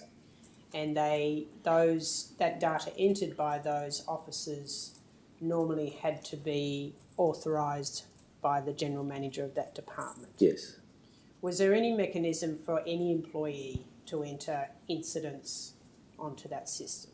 Not that I know of, because it was password protected, as I understood it. Were any of the reports that system generated sent to the department or the GWC? No. So the reports that system generated could be cited by the legal services area, you said? Yes. Or the internal audit area? Yes. To what extent internal audit could get into it, but they used it as a means for their work as well. So. And as chair of the compliance committee, you were able to get into it? No, I didn't. I left that to the lady that was working with me. Did you have a password to get into it? No, I didn't, no. So the lady who was working with you had a password to get in? Yes. And Mr. Murray had a password? I think so. And there were compliance programs in place for all the business units Yes. at Crown Perth? And did the compliance committee have visibility over those compliance programs, or just what was put in to Cura and generated? No, my understanding is the committee had oversight, had seen and cited all of those. Invariably, they'd go to the executives for sign-off for each department each year. But do you have a recollection, being chair of that committee, Yes. that you saw compliance programs for each department? Yes. And that would include the cage area, Yes. the surveillance area, Yes. and the EGM gaming area? Table games, security, surveillance, and so forth. And would that include the anti-money laundering area? Yes. Yes. So you saw that compliance program? Yes. Yes. Did you have anti-money laundering training? I did a online training course, like every other employee at Crown, but beyond that, no. And that was a standardised course Yes. for all Crown employees? Yes, similar to the one that's been shown to me in these documents. And how often did you do that training online? I think it's a 2-yearly requirement for me to do that online course. And how long did it take you to do? 20 minutes, half an hour, if I recall correctly. And apart from that online course, did you have any other training around AML? No. So who had responsibility for entering AML incidents or breaches of compliance onto the Cura system? The compliance officer within the AML team. So initially there was only one officer, then there became 2, and then there became an oversighting manager for both Crown Perth and Crown Melbourne. When you say there was initially one officer, then it became 2, do you mean in the entire team or one Yes, compliance officer? within the entire team there was only one officer in the early years. Probably the last 3 years, 2 years, there became 2, and then a manager as well. And the last 2 or 3 years, you mean prior to 2019? Prior to me retiring, yes. And who had responsibility for putting the cage compliance risk or breaches into Cura? There was 2 people. There was the cage manager himself, and he had another lady as one of his supervisors. So she invariably did it, but the manager would, like all other managers, sign off it when it's completed. So who was the lady? What's her name? I can't recall her name, sorry. And do you recall who It was Anne somebody, can't remember her surname. And do you recall the manager's name? Yes, David Brown.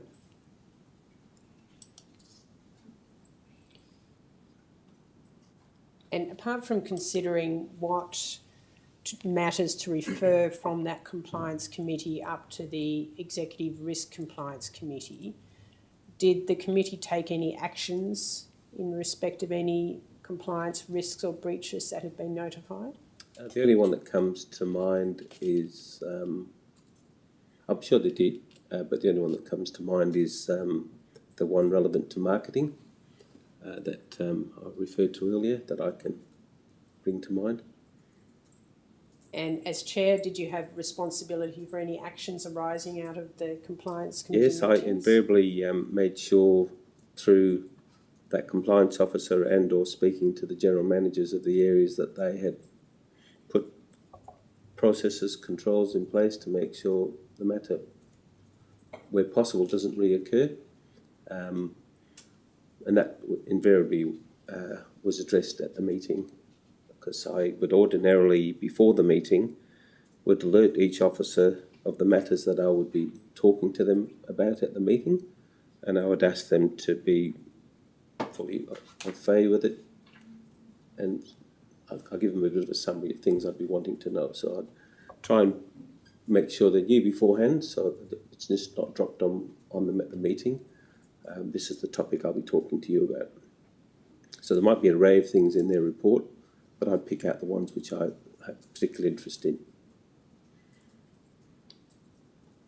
And they were the matters that had been taken out of Cura for you by either Mr. Murray or the woman who was assisting you? Yeah, the lady that assisted me or our PA, she'd print them all out. I'd have a file, not dissimilar to the one I have down here. I'd go through each compliance report and do my own notes from there.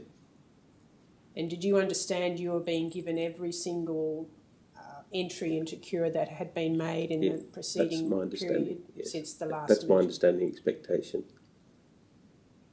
And the meeting... Sorry, just on that, some departments didn't necessarily lodge their compliance reports on time because that officer was on leave, but we'd follow up with them and get it for the following meeting.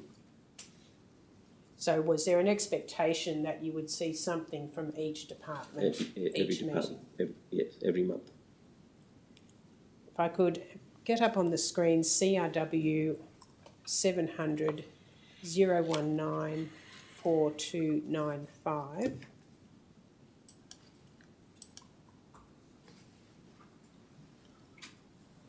We've got here some minutes of a legal compliance meeting from March 2012.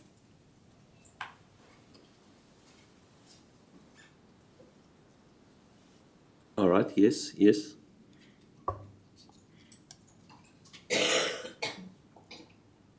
And you can see that you're in attendance. Yes. See, look on page 2 under compliance certificates, which is 4. There's one there for anti-money laundering. Yes. Relating to a threshold transaction conducted with an expired identification. Yes. Was it your expectation that all compliance breaches or risks in relation to anti-money laundering would appear Absolutely. at the compliance committee level? Absolutely, yep. And that had, you can see, had occurred at the cage. Yes. So what would have been your normal process, or the chair at that time, what would have been the normal process to have dealt with that? A couple of things to just reading that particular one. Obviously, I can't remember it specifically, that we did in fact get appropriate identification in the end from that patron. Importantly, that the employee too was counselled or disciplined, depending on if he or she was a repetitive non-compliant, then I'd expect the manager of their area to do something more, put a written notice on her, a written warning on her file or his file, and that the matter's been correctly reported through to AUSTRAC. And what did you consider to be proper identification? There's a list of identifications, a driver's licence. There's two, a primary and a secondary. One that comes to mind is a driver's licence or a passport, if I recall correctly. So it was more than just the Crown rewards. Oh yes, loyalty card. yeah, no. There's formal documents that's all detailed in the. I remember them being in the training course, and secondly within the AML documents. Thank you, that can be taken down. During your employment at Crown, were you aware of the process by which patrons could deposit funds into a Crown bank account using a telegraphic transfer process? Broadly, yes. Yeah. There's been often different methods over the years, whether it be cash being brought in, electronic funds transfer, things of that nature, yes. We're talking just about the electronic funds transfer Yes. or telegraphic transfer. Would the patron then turn up at the casino and exchange those funds they deposited for gaming chips? I haven't been involved directly with that level of detail for many, many years. As a government inspector, we used to be, but I haven't been involved for a long time. Sorry. What was your involvement in that process as a government inspector? It used to be when junkets come in, for example, and they're on a program, we would cite the front money that would come in, again going on memory, making sure it's properly recorded on the buying summary sheet that used to be used. There's a series of documents associated with keeping track of junket activity, which ultimately would find its way to the department and at times to the commission meeting during my earlier years anyway. If I could just stop you there, when Yeah. you say you'd cite the front money, if it had been deposited into a Crown bank account, does that mean actually citing the bank account? No, it was entry? more. It was more when people brought in the cash. They would. That's principally the one I'm thinking about. So when you were a government inspector, Yes. or you were managing government inspectors, did they have any oversight of the bank accounts where patrons deposited funds before they turned up to the casino? No. What I can tell you is in Burswood Casino directions, there is a requirement for the casino operator to operate a bank account exclusively for wagering. When I did return to the department, I noted within the casino manual, the Commission had endorsed the use of multiple bank accounts, and it's all described in the casino manual. Yes. And did you ask anyone about that? Yes, I did. I asked the manager of compliance at that time, Who was that? Mick Connolly. And what did he say? Yes, the Commission had approved the use of multiple accounts. Do you recall? And must have, because it was contained in the casino manual that I noticed. And do you recall how many accounts there were? No. My recollection of the wording is quite broad. It talked about Burswood, Crown Resorts or Crown-related accounts. It was quite broad. Even the directions never nominated which bank account or the name of it, albeit I did know what it was in the early days. Did you ask Mr. Connolly for details of the exact accounts that came under No, I those didn't. broad No. headings? No. So when you were at Crown, did you have understanding of how patrons' funds were tracked once they were deposited into the casino bank account? I can give you a bit of. I have observed a couple of the interviews. I can probably give you a bit of history to the bank accounts if that helps. When you say you've observed a couple of the interviews, I what do just you mean? jumped on YouTube Oh, last night the to get a feeling. examinations? Feel of what this happens here. Many years ago, when I stepped into the role as regulatory officer, supervising regulatory officer, we'd get a pack of documents from the casino operator on a monthly basis. Not only did we get the daily revenue details, but there was a monthly summary, and included in that monthly summary was the bank statement relevant to the casino wagering account back then. And if I recall correctly, it was R&I Bank. I queried with the chief casino officer, what are we doing with these? What was the purpose of getting them? And at that stage, it seemed, and this is my recollection again, that the Commission was of the view when they were formulating the directions, thinking the money that's brought to the count room, which is from electronic gaming machines and table games, would simply be deposited straight into the bank account, which would then bring some credibility to the funds of being fully accountable in the sense that they're now in a bank account. So if they then needed to use that money for any purposes, there's a trail that could be used to say, well, you drew out $1 million or whatever it be. I then went about going down to the cage and myself talking to the relevant cage manager at the time about that aspect. And it became evident that the casino operator doesn't get all the money from the account room and just deposit it in the bank account, because it runs a cash business. That is, many years ago, electronic gaming machines needed more coins to be filled up. So they would keep a proportion of the money in a vault. Equally, they would keep a proportion of the actual dollars, physical notes, in the cage for the daily use of the business, rather than depositing it all and going to the bank and asking them to give us this amount of working capital, if you like. And I went back to the chief casino officer and said, look, I didn't think it worked that way. That's not, and we didn't proceed any further with that conversation that I can recall.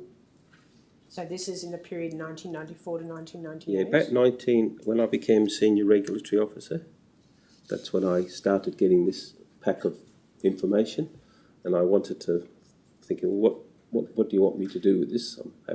Is So this a reconciliation process that we should be following, or anyway, that was the belief of the information I was given back then.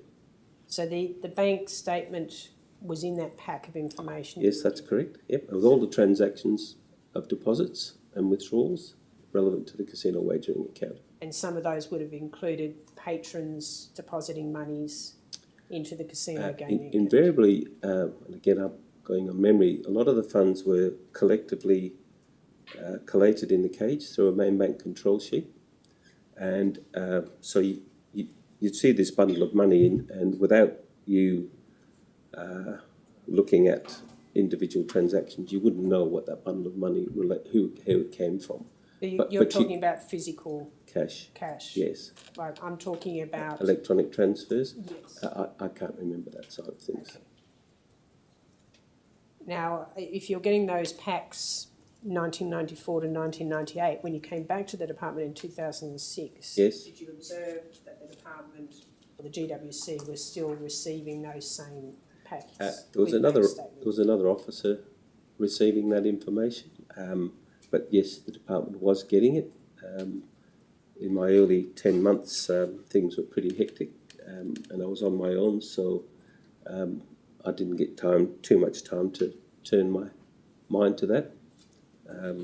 I was just picking up things that at times may have dropped off the radar a little bit, that I recalled from having worked there previously.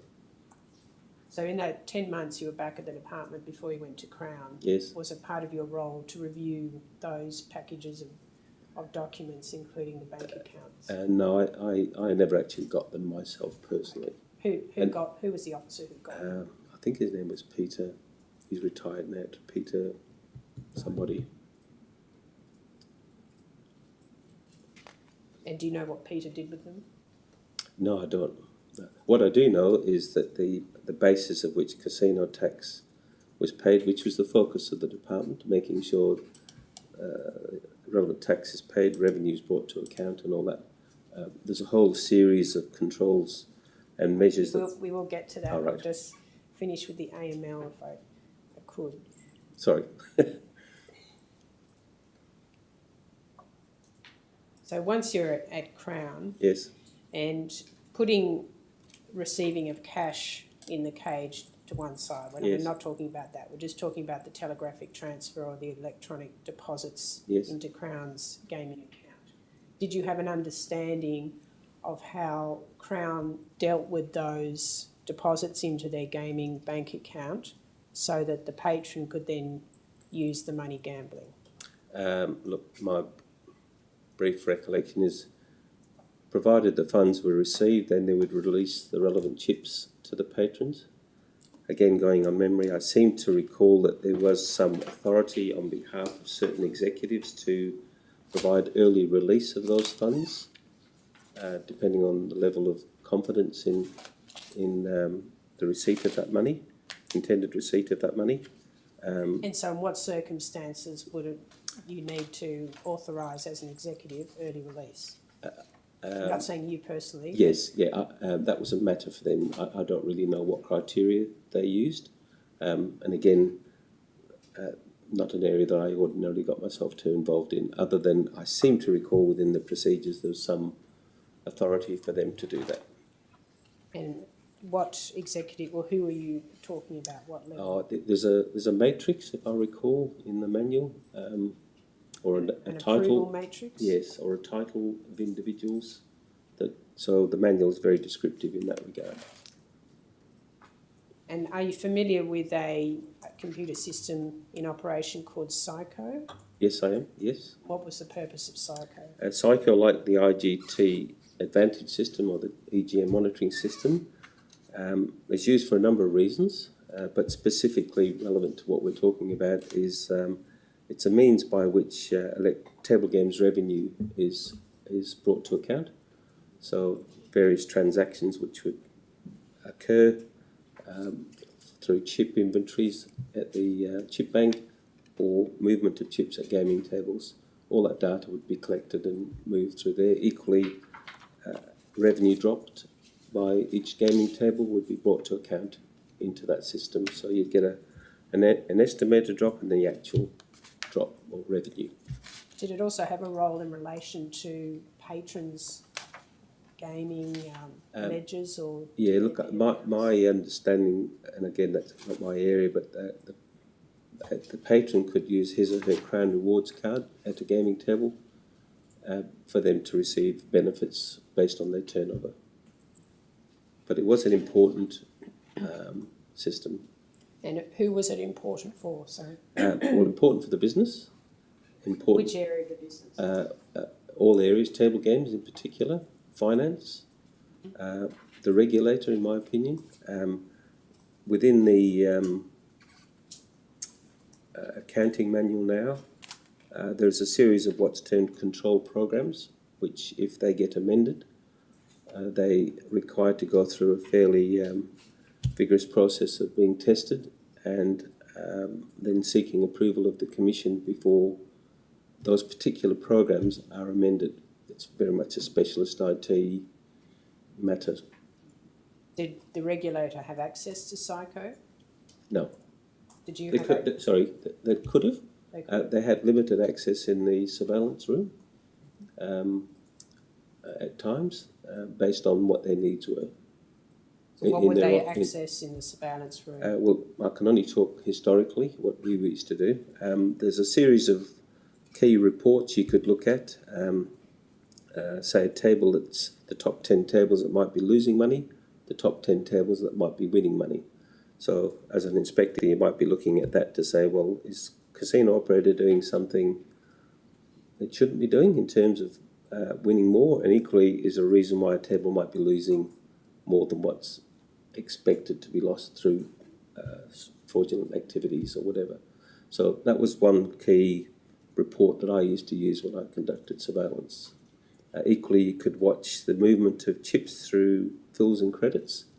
We could see the fills and credits that are transferred from the main cage to the chip bank and vice versa.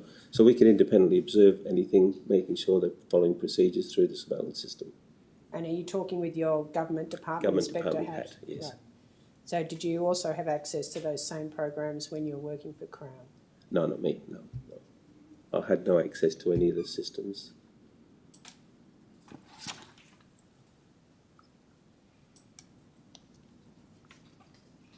So apart from Cura and Psycho, were there any other internal software management systems that the operations could use to pull information?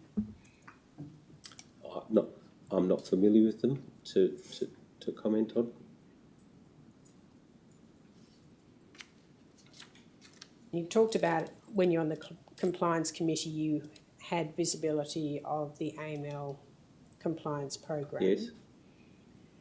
During the Ilga inquiry, or also called the Bergen inquiry, Mr. Preston was examined in 2020 and shown a number of historical bank accounts operated by a company called Riverbank Investments Proprietary Limited.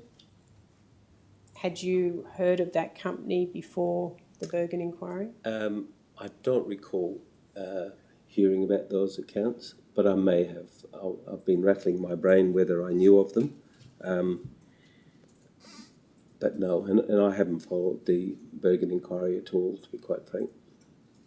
So during your employment at Crown, you didn't have any involvement with running that company, Riverbank? No. Whilst you were at Crown, were you aware that Riverbank operated bank accounts for the purposes of receiving patron deposits for gaming at the casino? I don't know whether it's because of now I've heard this through the Royal Commission, but I don't think I was aware.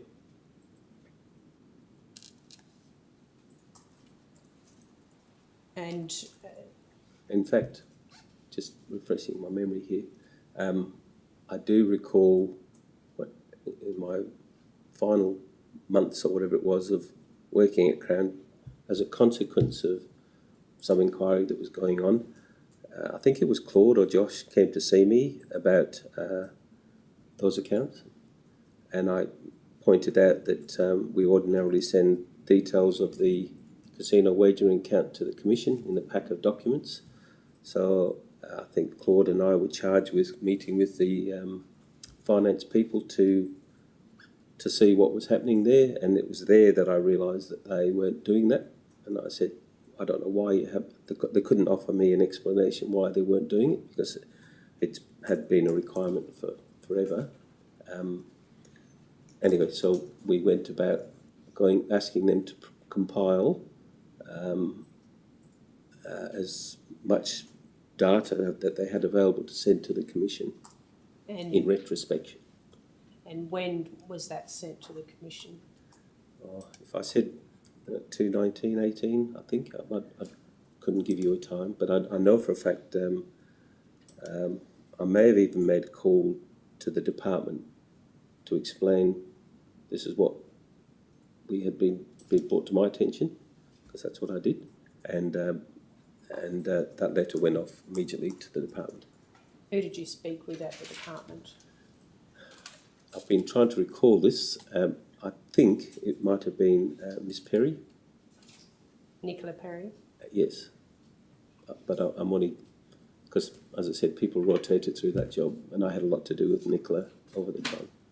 When you retired in December 2019, did you come back into the office at all before your actual retirement in March 2020?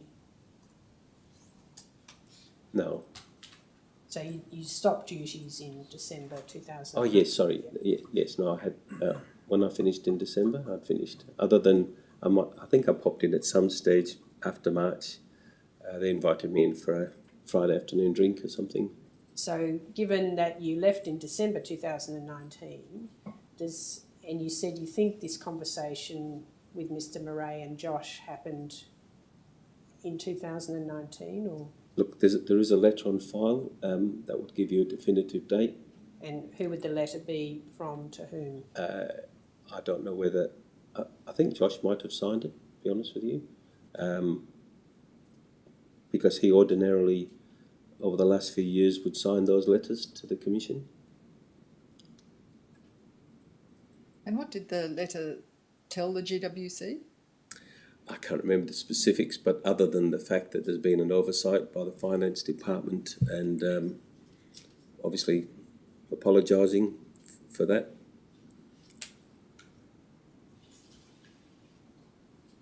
I did speak to the person that ordinarily, he's been there for many, many years, and I'm confident in saying it was a genuine oversight by him or that area. So, who do you say that was? Ishak Tan and Vasula Kessel. She was the head of finance. I think I met with both of them, and as did Claude. And when you were told about this oversight, was it in relation to sending any bank account data to GWC, or It was only selective bank account details. it was only it was only relevant to those accounts which are considered casino wagering accounts. Yes. Yeah. So no information was being sent to GWC, or only information about, say, the main wagering account? As I recall, it was the Perth or Australian bank account details were being sent. There might have been 2 or 3 of them there, because apparently they had quite an array of bank accounts, and it was the Riverbank accounts. Right. So the information about the bank accounts was still being provided to That's GWC, correct. but no information about Riverbank. Yes, that's my recollection. Right. Thank you. Thank you, Commissioner. And you mentioned there was an Australian dollar account? I think there was. I didn't say that, but I don't recall saying it. But there was a series of different currencies, if I recall correctly. Could I have document GWC? Sorry, I did say Australian. I didn't. Yeah. GWC.001.007.0357. Thank you.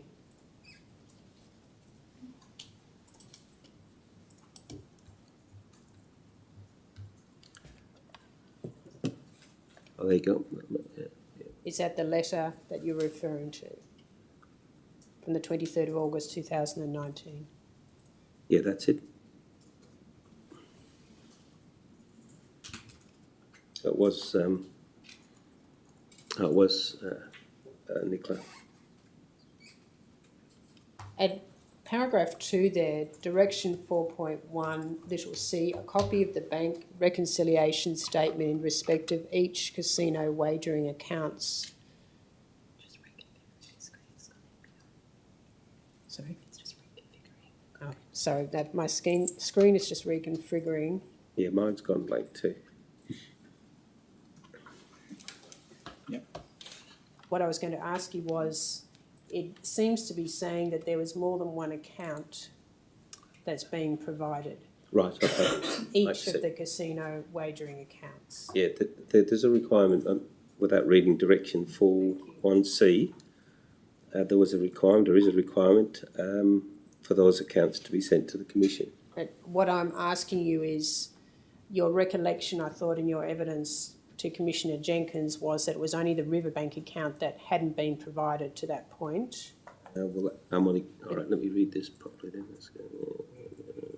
Like paragraph 2 seems to suggest to me that it's all of the casino wagering accounts. Okay, it may be, but in fact, Riverbank, we were talking about that, that's what came to mind.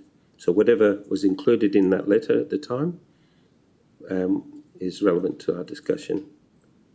And enclosed in the big paragraph, it says each of the wagering accounts for the period 1 July 2018 to 30 June 2019. Yes? Is there a reason why you wouldn't have provided bank statements from before 2018? I think there was at the time, but I can't remember what it was.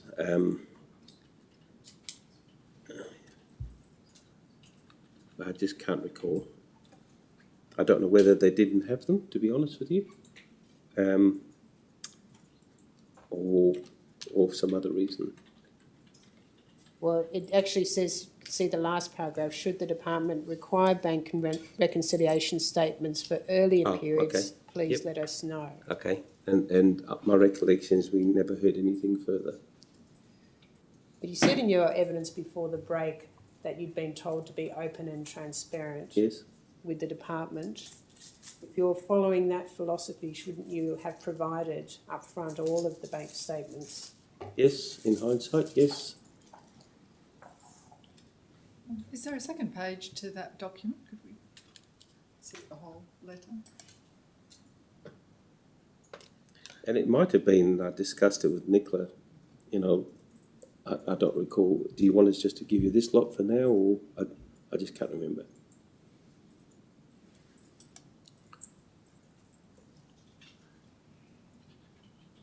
And what is your recollection about what occurred after the department received this letter?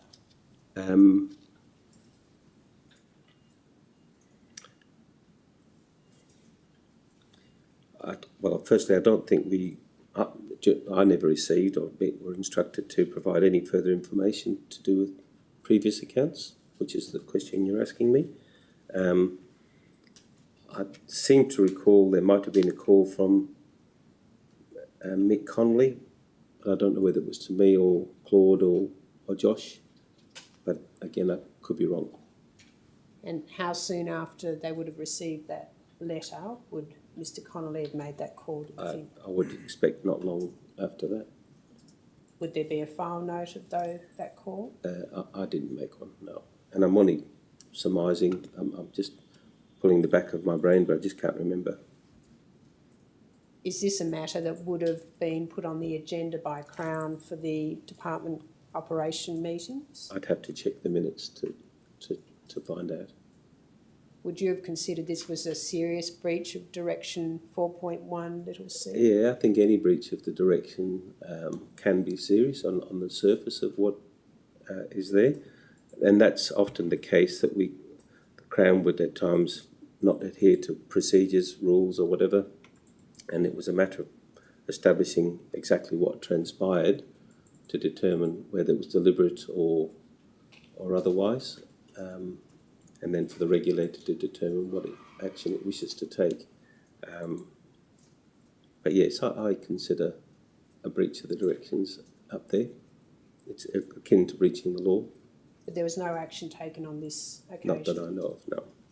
And was there any investigation by you as chair of the compliance committee as to how this breach had come about? Yes, I think I may have mentioned myself, and I think Claude asked Vasula and Ishak to attend our office for them to try and explain, and they are the only two people involved in this aspect. They've got staff, of course, to find out why didn't they do it, and there was no valid explanation. Was there any explanation at all?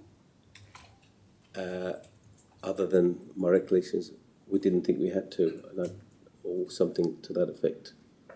Did you inquire as to where they got that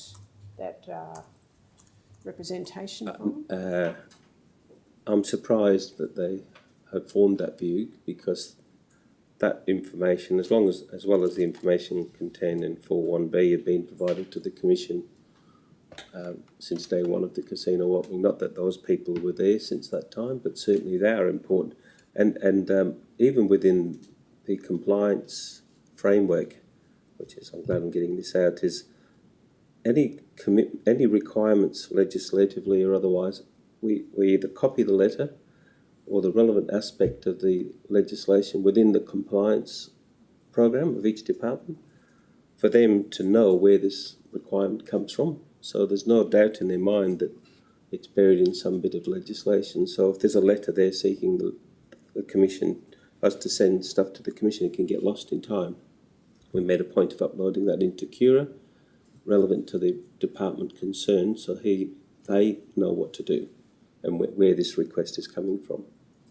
Do you agree that reading paragraph 2 there would give Miss Perry the impression that was all casino wagering accounts in operation that hadn't been provided for Yes? just one month of July 2019?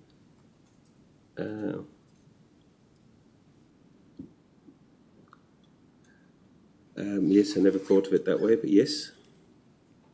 But in fact, your investigation, you say, uncovered that. Had been done for a long time, or at all maybe.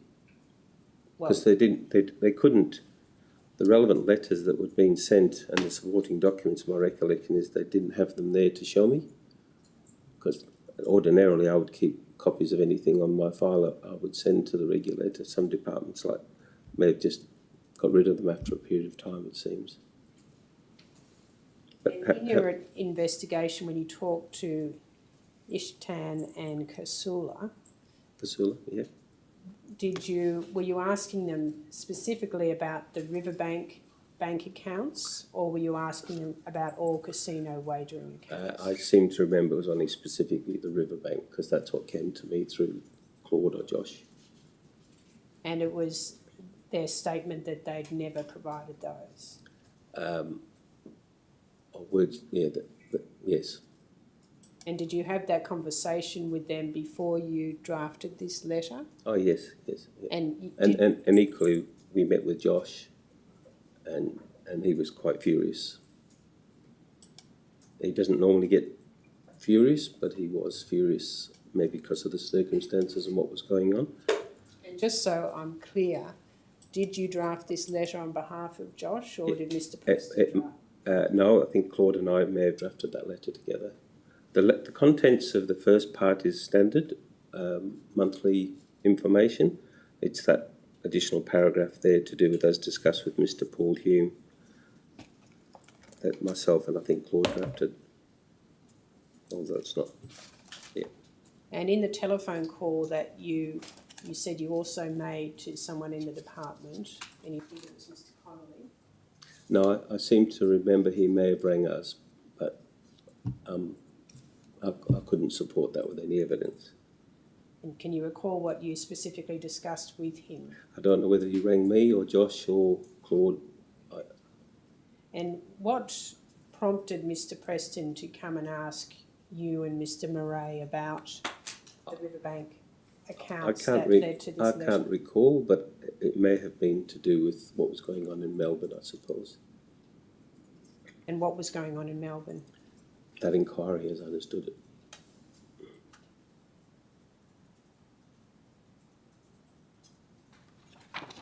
Thank you, that can be taken down.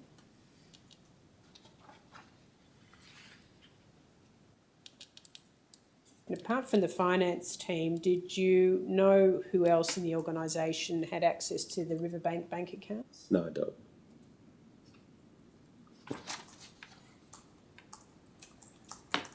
And during your time on the compliance committee, do you recall receiving any reports either from Cura or from the Legal Services Department or the AML concerning compliance or risk breaches in relation to the Riverbank account? No. Do you recall receiving any reports about any other patron deposit accounts run by Crown at any time? Reports, did you say? Compliance, breach or risk reports? No.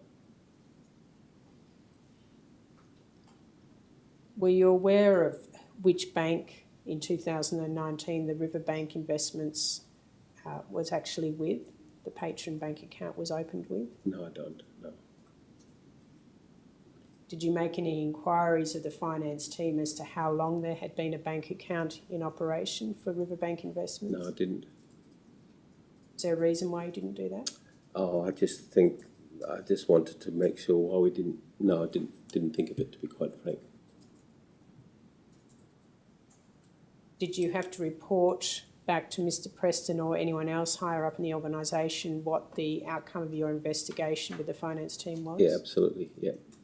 I think we met with Josh, and I think he may have even met with Basula himself.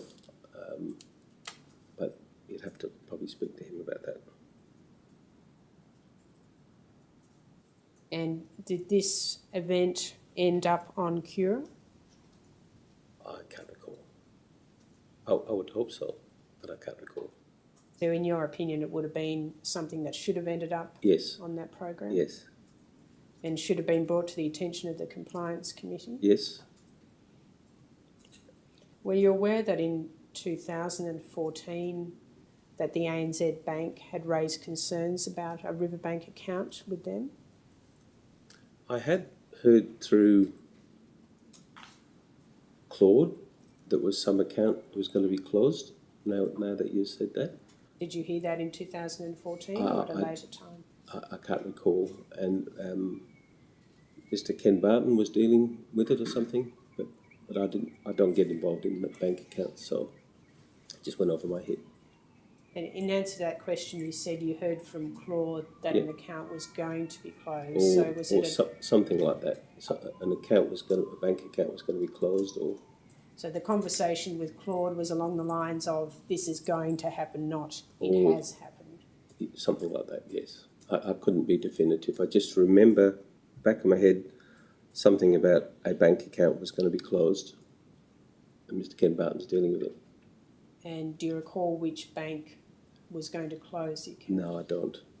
Again, I had nothing to do with bank accounts. I don't even know who the signatories to those accounts are,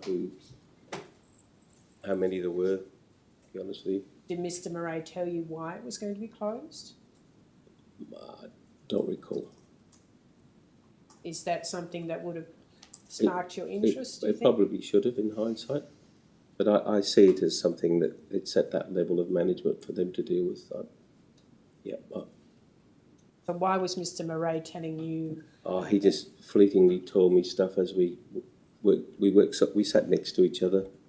We worked so closely. Now and again, something would pop up. If a bank was going to close a bank account because of concerns about how the account was being handled, Yeah. is that something that should have been reported to the compliance committee, do you think? I would have thought so. But whether, because the bank accounts, I assume, were run by Crown Resorts, or I'm not sure who managed them, whether our finance people through their compliance officer would bring it to our attention, and whether they would know about that, I really don't know. And if your finance team brought it to your attention from their compliance officer level, Yes. then it would have. It should have reached the compliance report and then presumably gone to the executive risk for them to understand what and why. And it should have also been entered on the Cura system. Yes. And as the chair of that committee, that's something you would have been interested in knowing?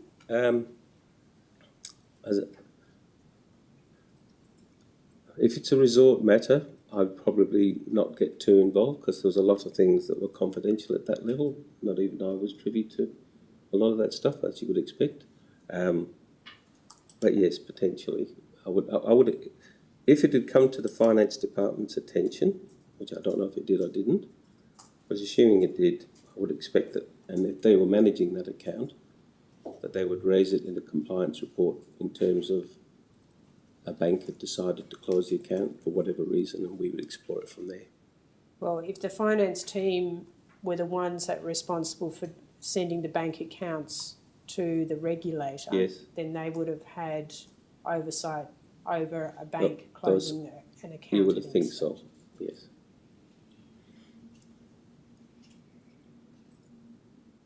During the period you're on the compliance committee, do you recall receiving any risk notifications or compliance breaches in relation to general money laundering concerns separate to deposit accounts, that in relation to activity that might have been seen on the gaming floor?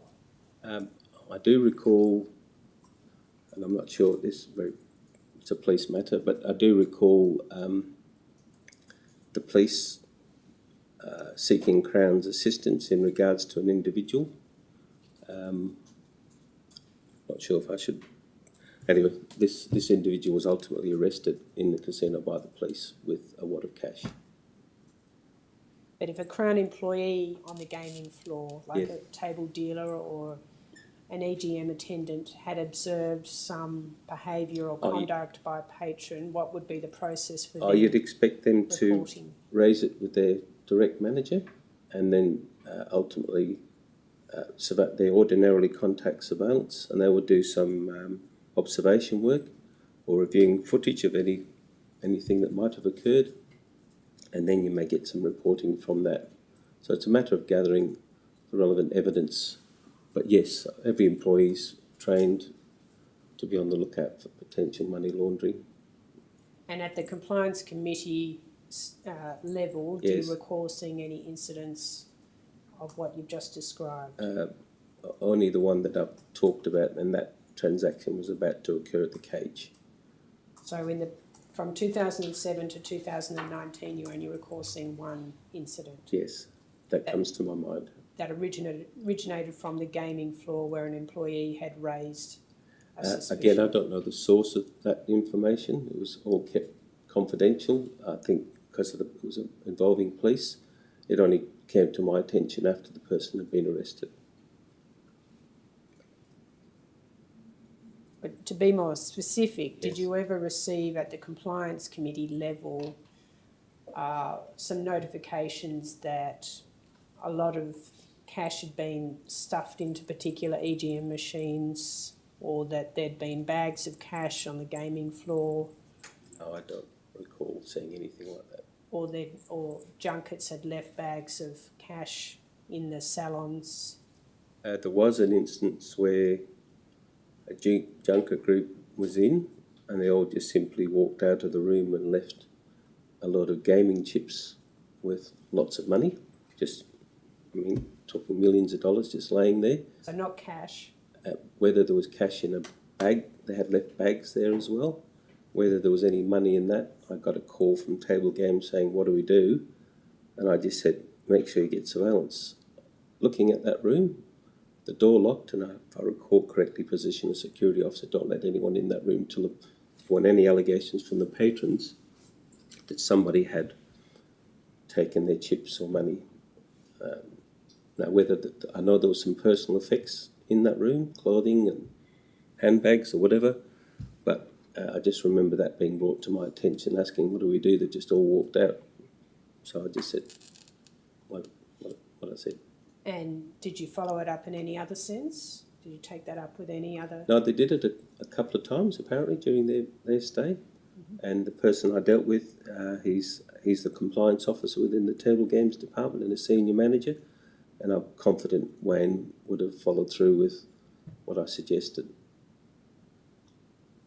And did you escalate that incident or incidents? You said a couple of times. Well, it's not a legal activity to anything, but certainly I was sure he would have discussed it with his general manager. These people, I mean, you can't stop somebody walking away and leaving all their chips on a gaming table. That happens at times. But this was a significant amount of gaming chips. And can you recall the name of the junket? No, I don't. And you said that there might have been cash also left. Well, there was bags there, as I understand it, personal belongings. Whether there was cash in there, I'm just trying to relate it to the question that you were asking me. Did you see that behaviour as suspicious from a money laundering or illegal criminal activity I saw it as a stupid act of just, you don't leave your purse around or your wallet, as some people do, and at that level of transactions. And more importantly, I didn't want the staff being exposed to suggestions that, hang on, I left X amount of chips here and I only have, because all sorts of allegations can be raised by these players to try and get an upper hand at times. So that was my main concern, the integrity of those chips and the employees concerned. So your main concern was the integrity of the customer service that Crown was providing? And the commodity of chips there. And did you talk to any senior management about that incident? I think I talked to the other senior manager within Table Games about it on another occasion, Chris.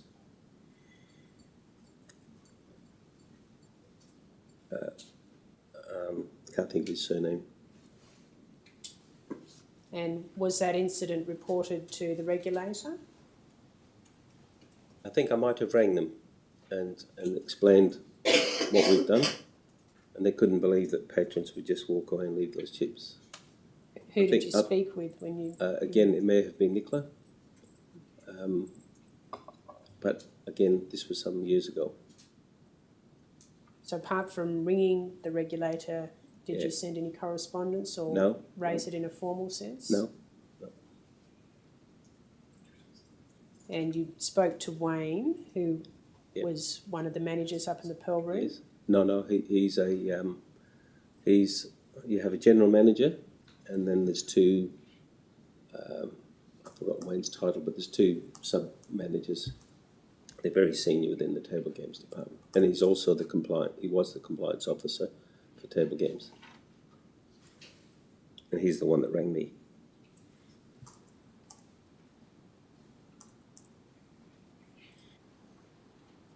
Did a member of the AML CTF committee at Crown Perth sit on the legal compliance committee?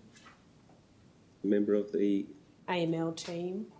Yes, the AML officer, and at times, in my latter 6 months, I recall my direct manager, the risk manager, and I think the AML manager dialing in from Melbourne just to listen to some of the meetings that were going on, the compliance meetings. When did that occur, sorry? Probably in the last 6 or 12 months. So during It 2019? wasn't a frequent event. It was a very rare event. Do you recall ever seeing a internal Crown report from the Group General Manager AML, Louise Lane? No, I saw that in the doc. I've never seen that document before. And we're referring to the 100-day report. You've never seen that before? If it's the one that's quite thick from Louise, yes, I've never seen that. Did you have conversations with Louise about that report? No. Nor any other person either.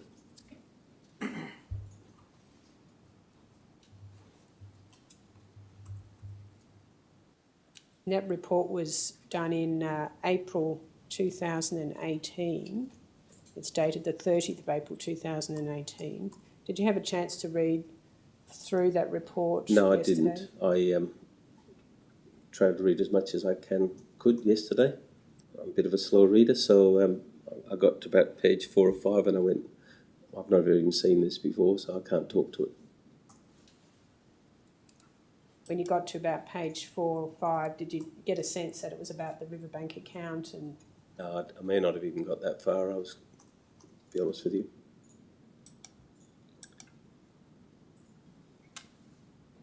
did you ever have any discussion with anyone about any overlap in duties or responsibilities in relation to AML between the AML team and the compliance committee? No. There's a lot of confidential information within the AML team, which my understanding is they can't disclose to anyone, so there was never any matters raised, discussed with me about reporting matters or anything like that. But as we saw from that 2012 minutes of the Compliance Committee, there are some AML matters beyond those, yes, where it identified a staff member not complying with their obligations.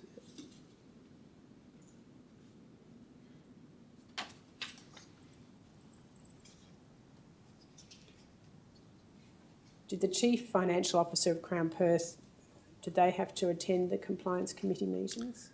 Are we talking Alan McGregor or are we talking Basula? I don't know. What's the title again?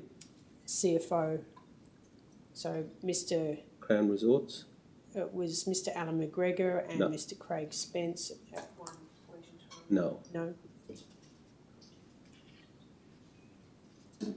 I remember Craig attending a meeting, but whether that was when he was head of finance rather than CEO.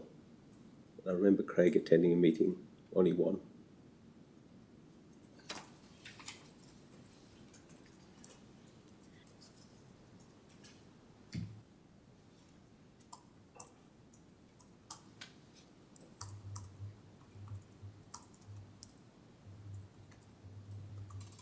Moving away from AML now, and looking at the casino manual, was it your responsibility when you were at Crown to amalgamate all the existing manuals into one? The manuals, as I said, were separate documents and had, over 25 years, been attended to by very different people, approving, writing them and so forth.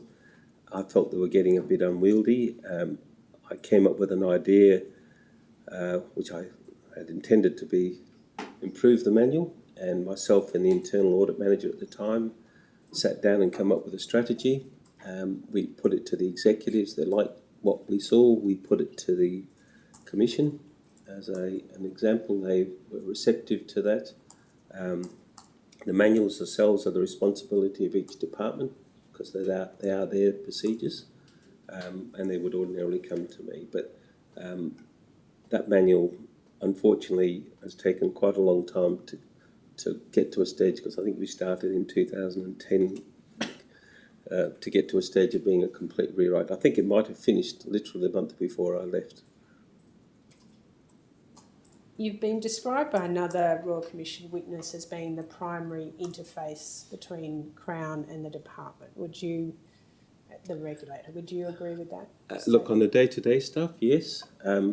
Certainly there was dealings by the executives with, at a high level, to the Commission, the Chief Casino Officer, Commission members, to ministers, to the Premier, on a day-to-day basis, on the day-to-day submissions that I had involvement in, yes.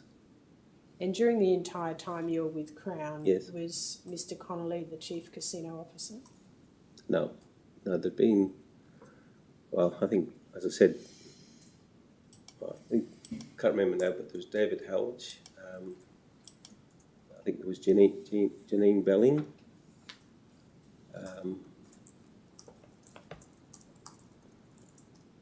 and there's other people that acted in that role. Mick left for a couple of years, and I'm not sure who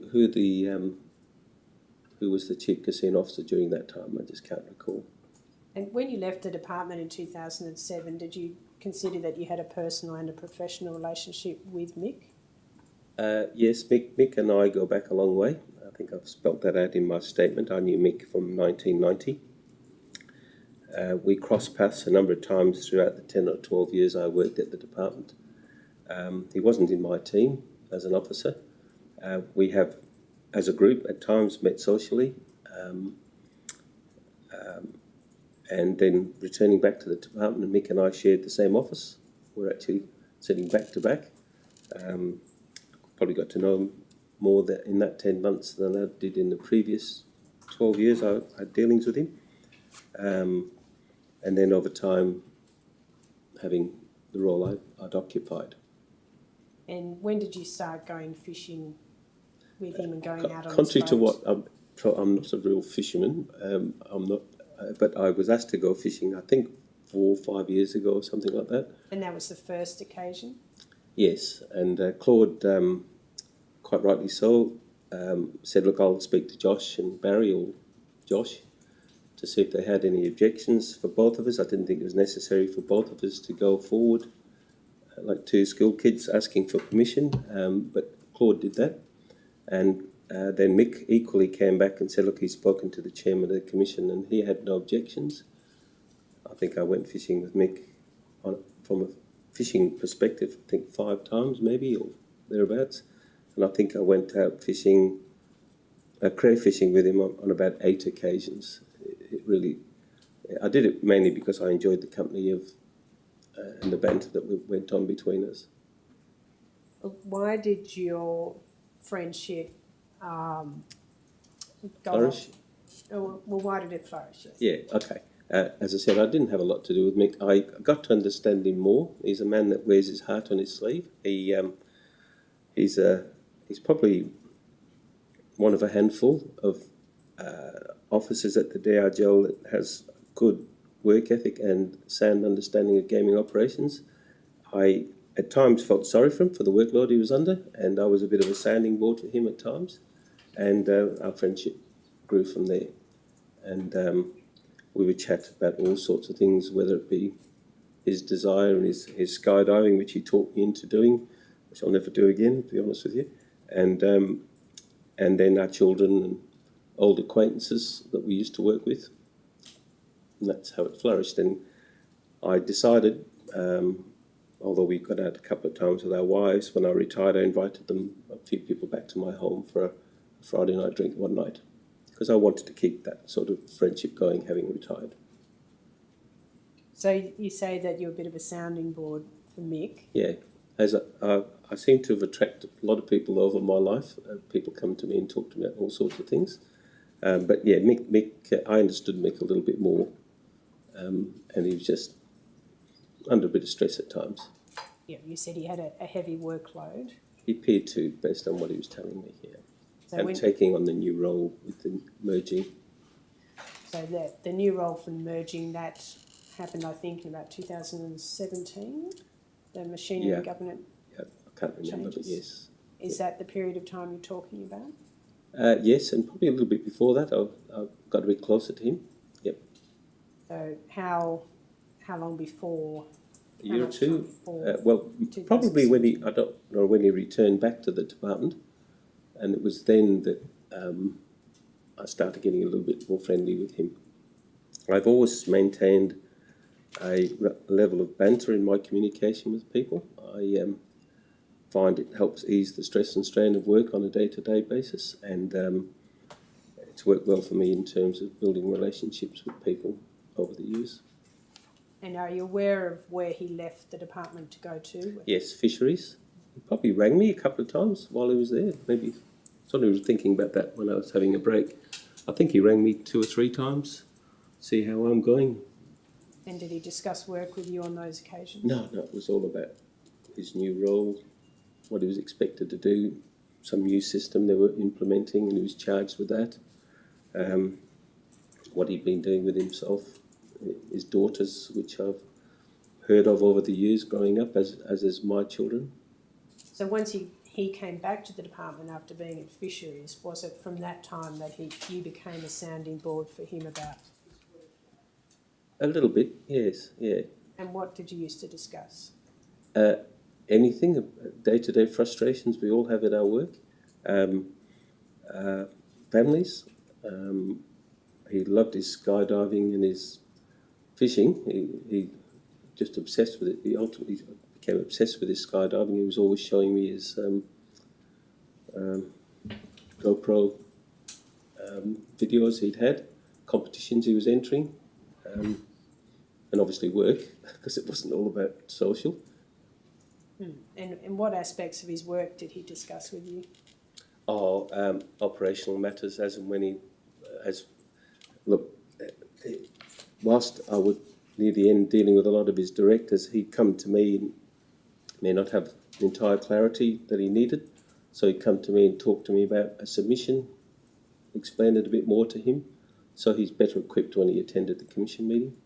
So you were discussing with him submissions that Crown had made? Yeah, not all, but some. So, for instance, what can I think of?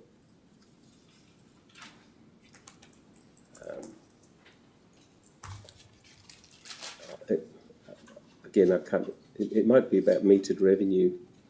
Whilst they had a group of inspectors come down to talk about it, and they'd relayed obviously their understanding, he might come to me and talk to me about it. And was he talking to you as a friend, or No, was he no, talking as to you a chief casino officer, as the person responsible for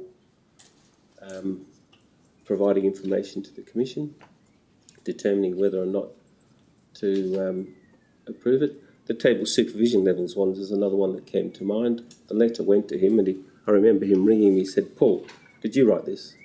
And I said, "Yes, I did. Not just me, but others." And that he said, 18 pages is a lot of noise in here, Paul. I said, "Look, Mick, I'm only trying to explain to you, to the best of my ability, as well as others that contributed. There was 2 of us primarily writing that to try and help the commission understand why these changes were necessary." So why do you think the friendship was rekindled, in your words, I got to respect Mick more, given the role he had. His knowledge was, given his role, he was Deputy Director General of the Department, Chief Casino Officer, which you get to a level where you become divorced from some of the routine aspects of gaming operations. He endeavoured to keep a finger on the pulse. I remember... On the pulse of what? Of what was happening in the casino. He would turn up to my office, for instance, and he'd been into the casino at 6 a.m. just to walk around to see what was going on and observe the revenue collection process. So outside of his managerial role, he was, he'd come in, what I heard, he'd sometimes come at 8 o'clock and 10 o'clock at night just to walk around the casino just to see what was going on. So had a genuine, in my opinion, desire to keep his skills, knowledge, and when we talked to him, he wasn't any slouch he knew what he was talking about. very technical. He's a very technical man too. And those times that he'd been walking around the casino early in the morning and you said he'd drop in, do you mean drop into your office or to your home? Yep. So he might have been there from 6 o'clock in the morning, and I'd arrive at 8:30, 8 o'clock, 9 generally as I get older. He would just come and see me, say hello. So he felt comfortable enough to walk into the Crown offices? Oh yes, all government inspectors had that authority to walk in anywhere in the complex. They had their own, I don't know if you know, but they had their own access badges to all areas of the casino. So they could just swipe their card and walk into the cage, or... And did he have the same relationship with Mr. Murray, where he'd drop into Mr. Murray's office? I think that developed. There was, yes, a little bit, but maybe not as intimate as maybe I had with Mick, because of our long-standing work relationship. People that we knew, we often reminisced about people we used to work with. So you were friends, really, weren't you? Oh, yes, I'd say as time progressed, we became more friends. In fact, I'll be honest with you, when this is all out of the way, I'm hoping to see him again, because he doesn't want to talk, understandably. Yeah. And so just to clarify, are you saying that he did used to drop into Mr. Murray's office unannounced like he did with you? Yes, because Claude and I were sat next to each other, if I'm not there, pop his head into Claude's office or vice versa. So you had separate offices, it wasn't open plan, you had separate... Yeah, separate offices, but two doors next door to each other. Okay. And what about Mr. Preston? Did he drop in to see Mr. Preston? I believe he did at times. Unannounced? I couldn't, potentially, but I couldn't say definitively. I think more times than most, it was an appointment through his PA, because Josh was such a busy man. It wasn't always... it might be that Mick's with us and Josh comes around to see us, so he might see him then. And was he friends with Mr. Preston? Not to the extent that maybe I was. But he was to some extent. Josh maintained a very friendly working relationship. He had an amazing capacity when he dealt with somebody to be very friendly with them. That was his demeanour, his mannerism in which he conducted himself. And did Mr. Preston go fishing with you and Mr. Connolly? I don't think he did, but I can't be certain. I don't remember being with Josh fishing. It was usually just Claude, myself, and Mick. Then John Nichols came along a couple of times when he joined Crown. Certainly when the crayfishing was on, there was the three that always went crayfishing, and then me. I always came just the week or two before Christmas so I could get some crayfish for Christmas. And did you used to go on weekends away with Yes, Mr. Connolly and yes. Mr. Murray? Yeah, rather frustrating, but we might book 1 or 2 nights, maybe 2, say at Jurien Bay.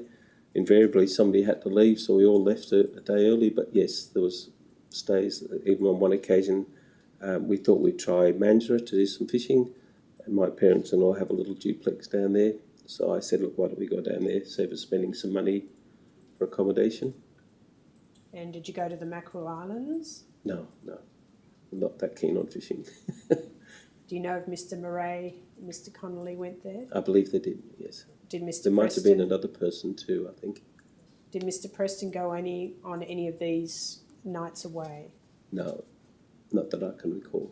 I'm certain he didn't. He said when... He was invited, I'll be honest with you. We invited him, but he chose not to go for reasons I can't explain, because I think Claude invited him. You didn't have a conversation with Mr. Preston at No. any point? No. You said when you rekindled the relationship with Mr. Connolly that you and Mr. Murray, or one of you, I think you said, had a discussion with someone at Crown about Yeah, that. Claude, because I knew Claude and Mick were fishing or crayfishing or whatever, and they asked me to come along, and Claude had said, look, I'll go and just let Josh, and I thought he said Barry. I seem to remember him doing it on 2 separate occasions for some reason, but Yeah, Ken Max said they don't have the problems. He did do it on 2 occasions, actually. So he 'Cause he talked to Josh or Barry, is that Barry Yeah, first? he went to Josh. He said he didn't. Then he went to Barry, and Barry had no concerns. I remember that. And did you have the same conversation with Josh or Barry? No. Why was that? As I mentioned earlier, I had known Mick for a long time. Claude said, "Look, I'll do it. There's no use both of us going, and I didn't want a couple of, well, I used the term couple of schoolboys asking for permission, but Claude did that." Why did you and Claude feel like you had to do that at that stage? We didn't have to do it. No, I didn't have to do it. I talked it over with my wife because I'm not one to do boy type things, and she felt it would be good for me to have a boys' weekend away, and I enjoyed it, so we did it a few times. Nelson, the time. Thank you. Mr. Hume, we break for lunch now, and we'll come back at 2 p.m. Thank you. Yep, 2 p.m.